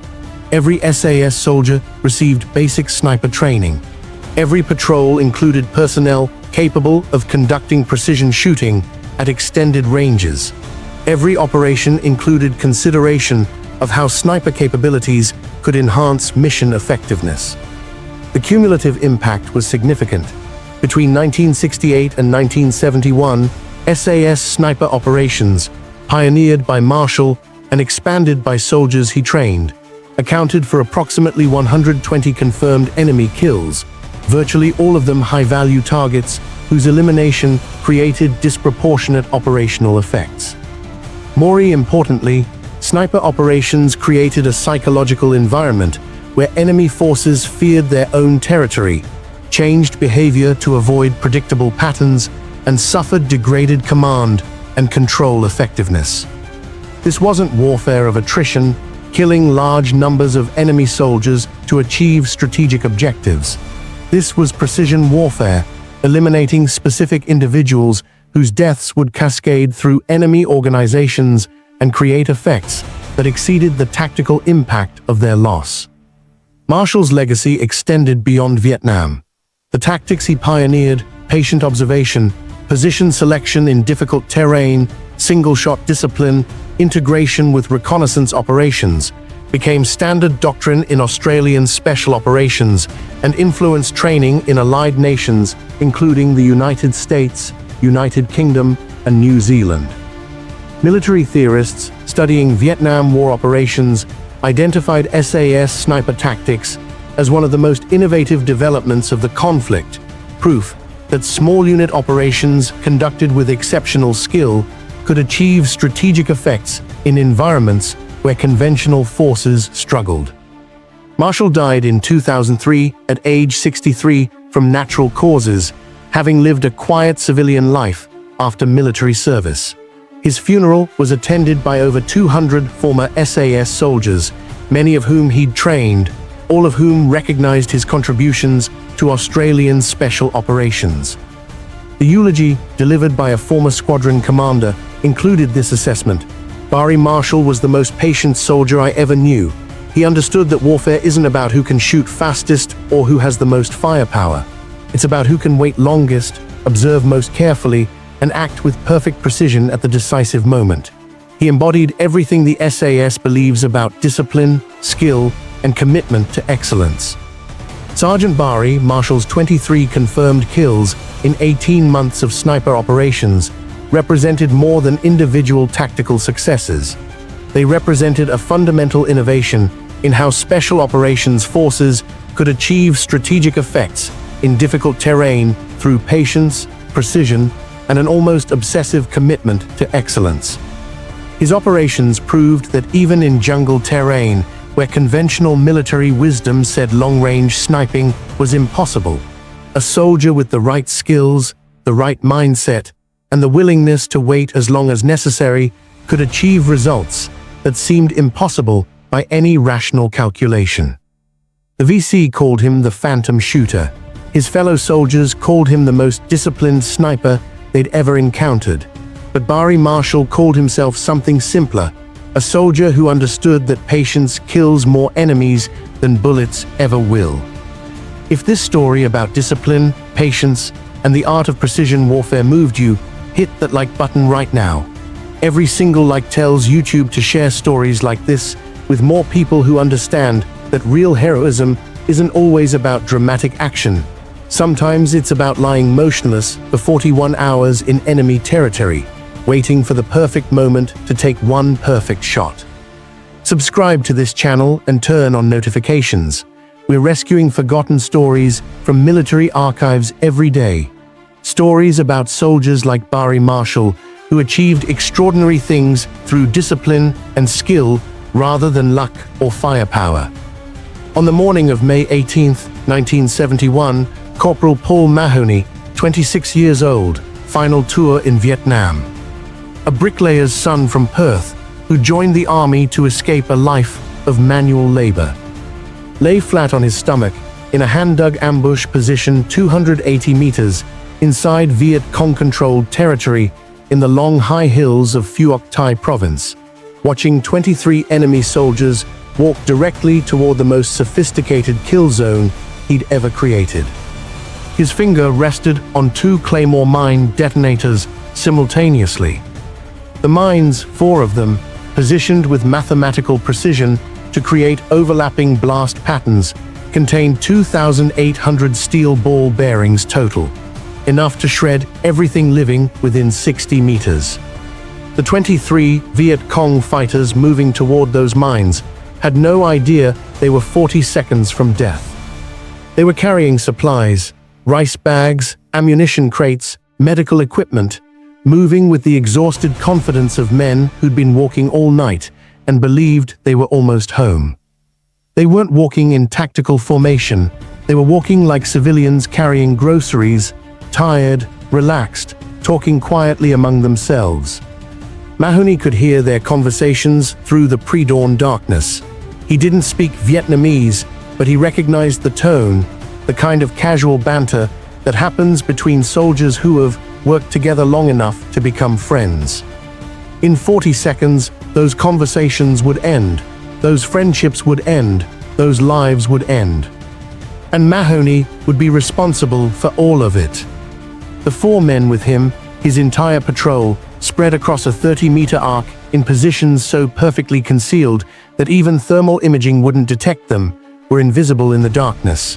Their L1A1 rifles set to full automatic, their breathing controlled, their trigger fingers resting with exactly 1.5 pounds of pressure already applied.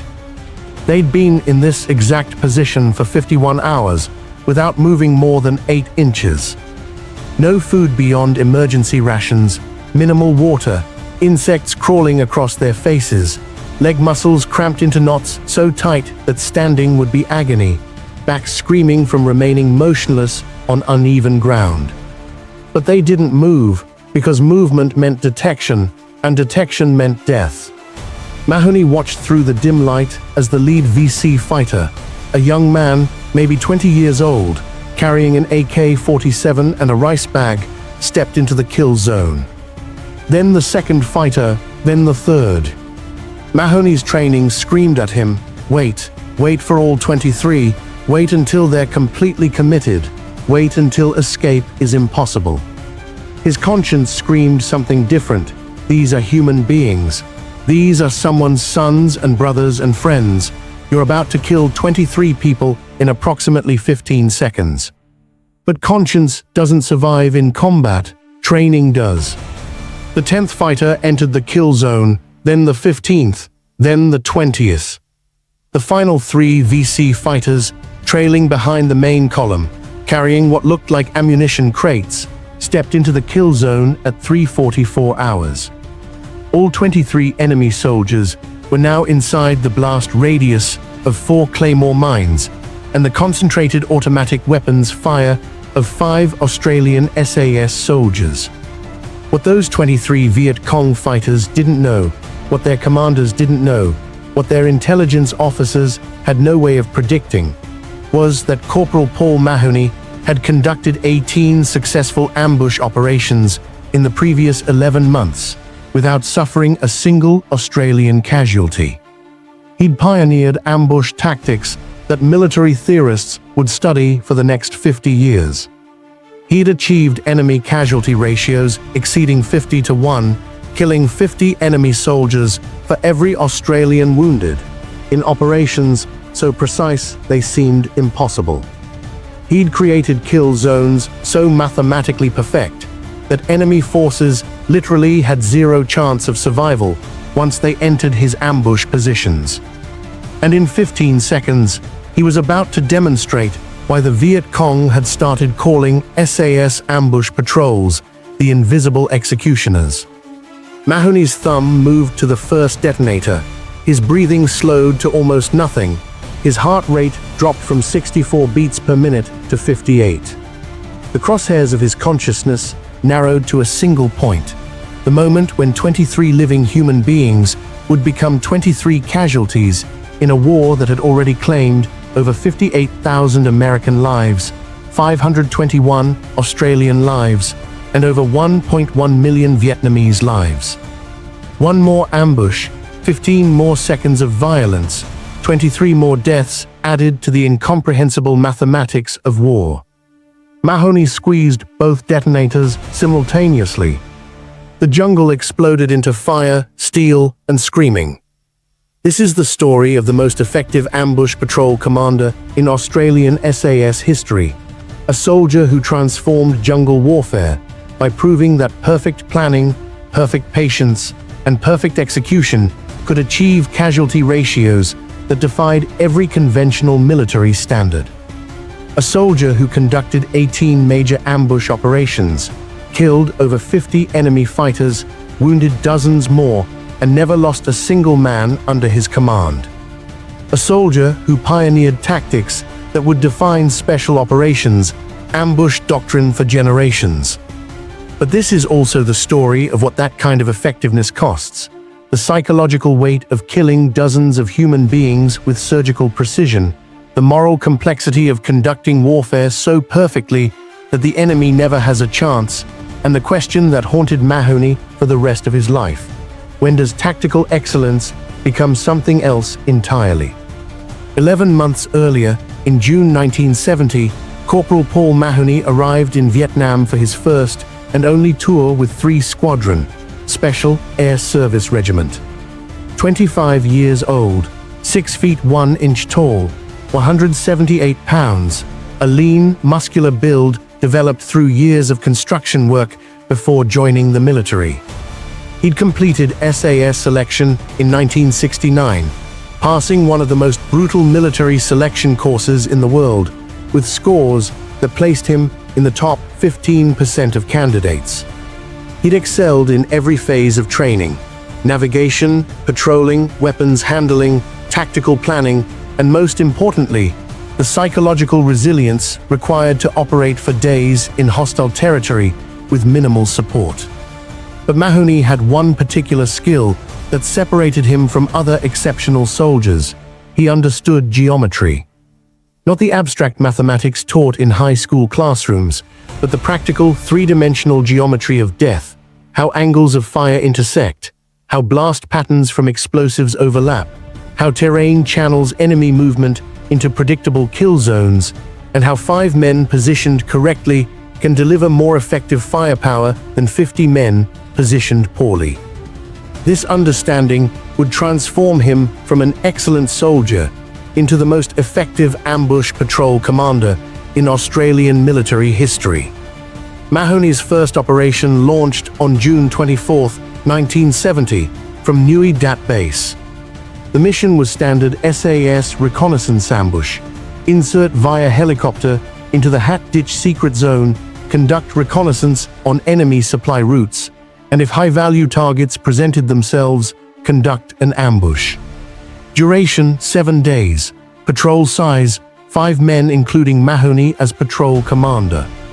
The patrol consisted of Mahoney, patrol commander, age 25, L1A1 rifle. Private David Darvo Chen, scout, age 24, from Sydney, L1A1 rifle. Corporal Michael Mick Sullivan, machine gunner, age 27, from Brisbane, M60 general purpose machine gun. Private Robert Robbo Taylor, signaller, age 23, from Melbourne, L1A1 rifle and CR88 radio. Private James Jimmy O'Connor, rear security, age 22, from Adelaide, L1A1 rifle. They inserted at 6:30 hours and immediately moved into thick jungle terrain, transitioning to the slow, methodical movement that characterized SAS reconnaissance patrols. For the first 3 days, Mahoney conducted pure reconnaissance, observing enemy trails, cataloging movement patterns, identifying supply column schedules, and building a detailed picture of VC logistics operations in the area. He was looking for patterns, times when supply columns moved, routes they preferred, security procedures they followed, weaknesses he could exploit. On the 4th day, at approximately 1400 hours, Mahoney identified what he'd been searching for: a predictable pattern.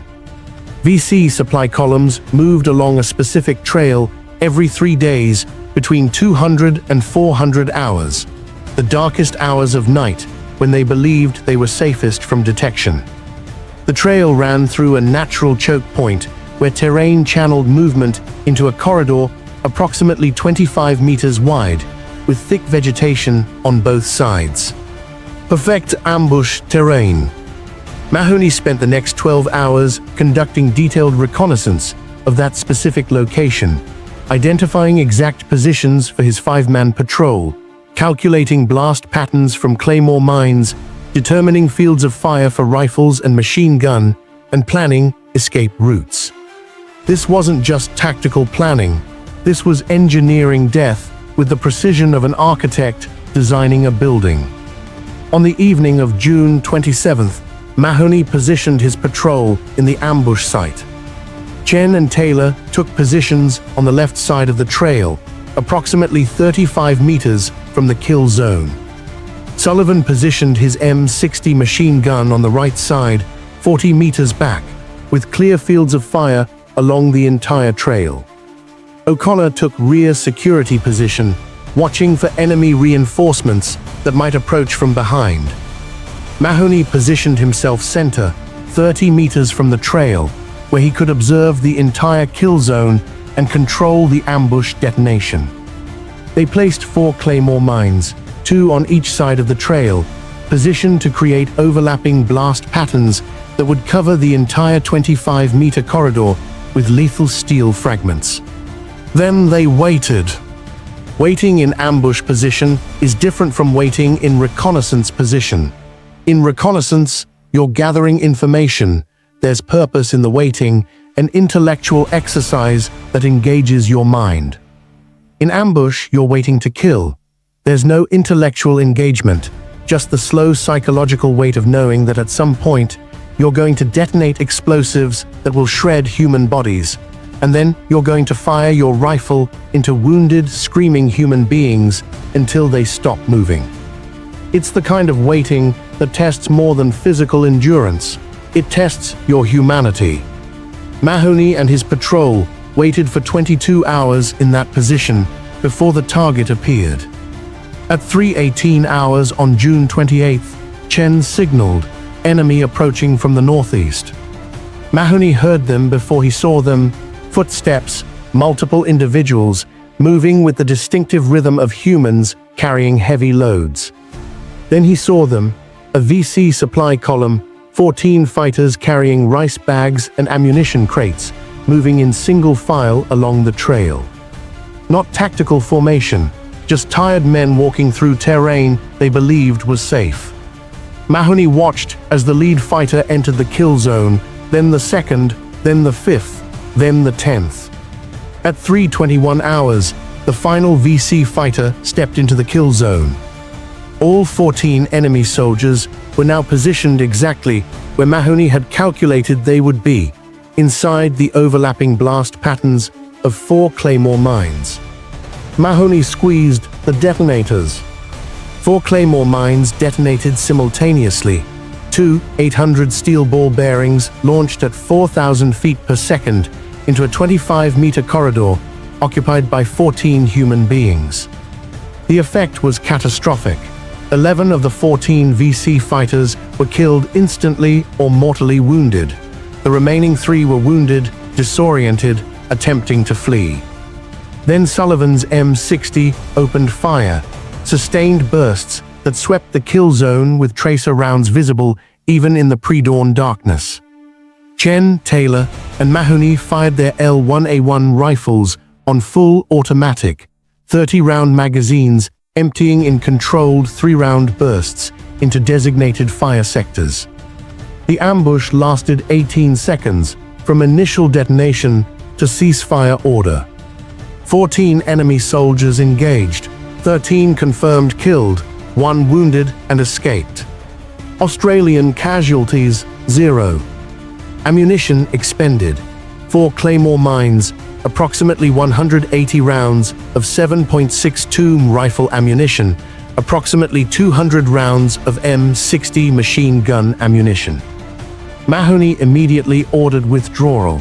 The patrol moved 300 meters perpendicular to their entry route, established a defensive position, and listened. Behind them, shouting in Vietnamese, sounds of VC reinforcements arriving at the ambush site, the controlled chaos of soldiers responding to catastrophic casualties. But the reinforcements never found Mahoney's patrol. They'd withdrawn too quickly, left no trail, and positioned themselves in terrain that provided perfect concealment. At 800 hours, approximately 6 hours after the ambush, Mahoney radioed for extraction. His patrol was picked up by helicopter at 10:30 hours and returned to Nui Dat base. Mission debrief lasted 4 hours. Intelligence officers were particularly interested in the precise execution of the ambush, the casualty assessment, and the detailed observations Mahoney had recorded during the 22-hour wait. But what caught the attention of Major John Hughes, the squadron commander, was Mahoney's tactical planning, the mathematical precision with which he'd positioned mines and patrol members to create overlapping fields of fire. Hughes reviewed Mahoney's hand-drawn diagrams showing blast patterns, fields of fire, and escape routes, then looked at Mahoney and said, "This is the most sophisticated ambush planning I've seen. How did you calculate all this?" Mahoney's response was characteristically direct. "Geometry, sir. It's just angles and distances. If you position everything correctly, the enemy has nowhere to go." Hughes made a decision that would define Mahoney's next 11 months. "You're my ambush specialist now. Every major ambush operation, you plan it. You train other patrol commanders in these techniques, and you conduct as many operations as we can fit into your tour." Over the next 11 months, from June 1970 to May 1971, Corporal Paul Mahoney conducted 18 major ambush operations throughout Phuoc Thi province. The cumulative statistics were extraordinary. Operations conducted, 18. Enemy soldiers engaged, approximately 200-250. Confirmed enemy kills, 52 plus. Estimated enemy wounded, 30-40 plus. Enemy prisoners captured, 2. Supply columns interdicted, 6. Australian casualties, 0 killed, 1 wounded minor. Kill ratio, 52 plus enemy killed to 0 Australian killed equals infinite tactical advantage. But raw numbers didn't capture what made Mahoney's operations revolutionary. Every ambush Mahoney conducted followed the same methodical process. First, reconnaissance phase lasting 3 to 5 days, where Mahoney observed enemy movement patterns, identified predictable behaviors, and selected optimal ambush locations. Second, detailed planning phase where Mahoney calculated blast patterns, fields of fire, ammunition requirements, and withdrawal routes with engineering precision. Third, positioning phase where Mahoney placed his patrol members and weapons with exact specifications, not approximate positions, but measured positions accurate to within 2 meters. Fourth, waiting phase, lasting anywhere from 12 to 60 hours, where the patrol remained absolutely motionless, observing target approach. Fifth, execution phase, lasting 15 to 20 seconds, where overwhelming violence was delivered with surgical precision. Sixth, withdrawal phase, occurring within 90 seconds of initial contact, before enemy reinforcements could respond. This process, repeated 18 times with near-perfect consistency, achieved results that seemed impossible by conventional military standards. Mahoney's second operation, conducted in July 1970, demonstrated the evolution of his tactics.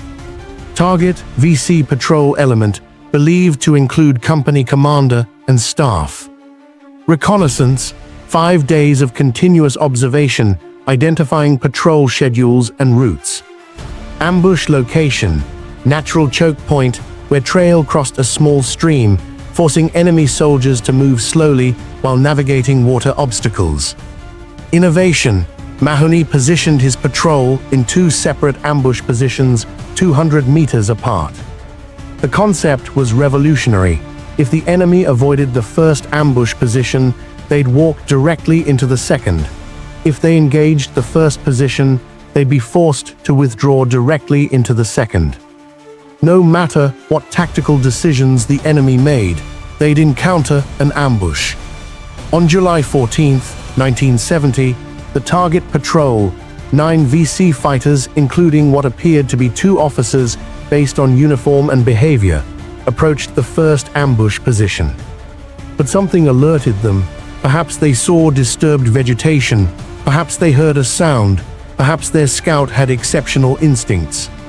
Whatever the reason, the VC patrol stopped 50 meters short of the first ambush position, and began withdrawing along their approach route.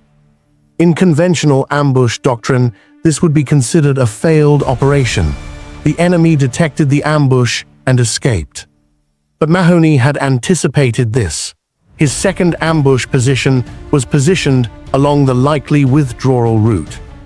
As the VC patrol withdrew, they walked directly into the second ambush position, where Sullivan's M60 and 4 L1A1 rifles were waiting. The ambush executed flawlessly, 9 enemy engaged, 7 confirmed killed including both officers, 2 wounded and escaped. Australian casualties, 0. This operation established a pattern that Mahoney would repeat throughout his tour: multiple ambush positions, psychological manipulation of enemy movement, and tactical flexibility that allowed adaptation to enemy responses. The VC began calling Mahoney's operations the invisible net, a recognition that no matter what tactical decisions they made, they seemed to encounter Australian ambushes. By September 1970, Mahoney had conducted 8 successful ambush operations, with a combined casualty count exceeding 30 enemy killed. Squadron Command recognized that Mahoney's tactics represented a significant evolution in SAS operational effectiveness and ordered him to conduct formal training for other patrol commanders.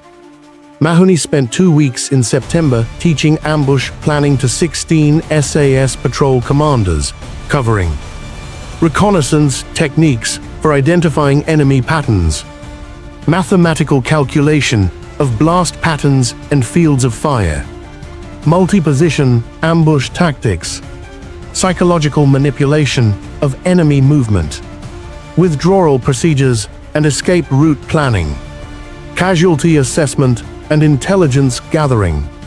These techniques became formal SAS doctrine and were incorporated into training programs that would continue for decades after Vietnam. But the most significant operation of Mahoney's tour occurred on May 18, 1971, the ambush that opened this story. Intelligence had identified a major VC supply operation scheduled for mid-May 1971. Signals intelligence suggested that a large supply column, possibly 20 to 30 fighters, would be moving ammunition and medical supplies from coastal storage areas to inland base camps.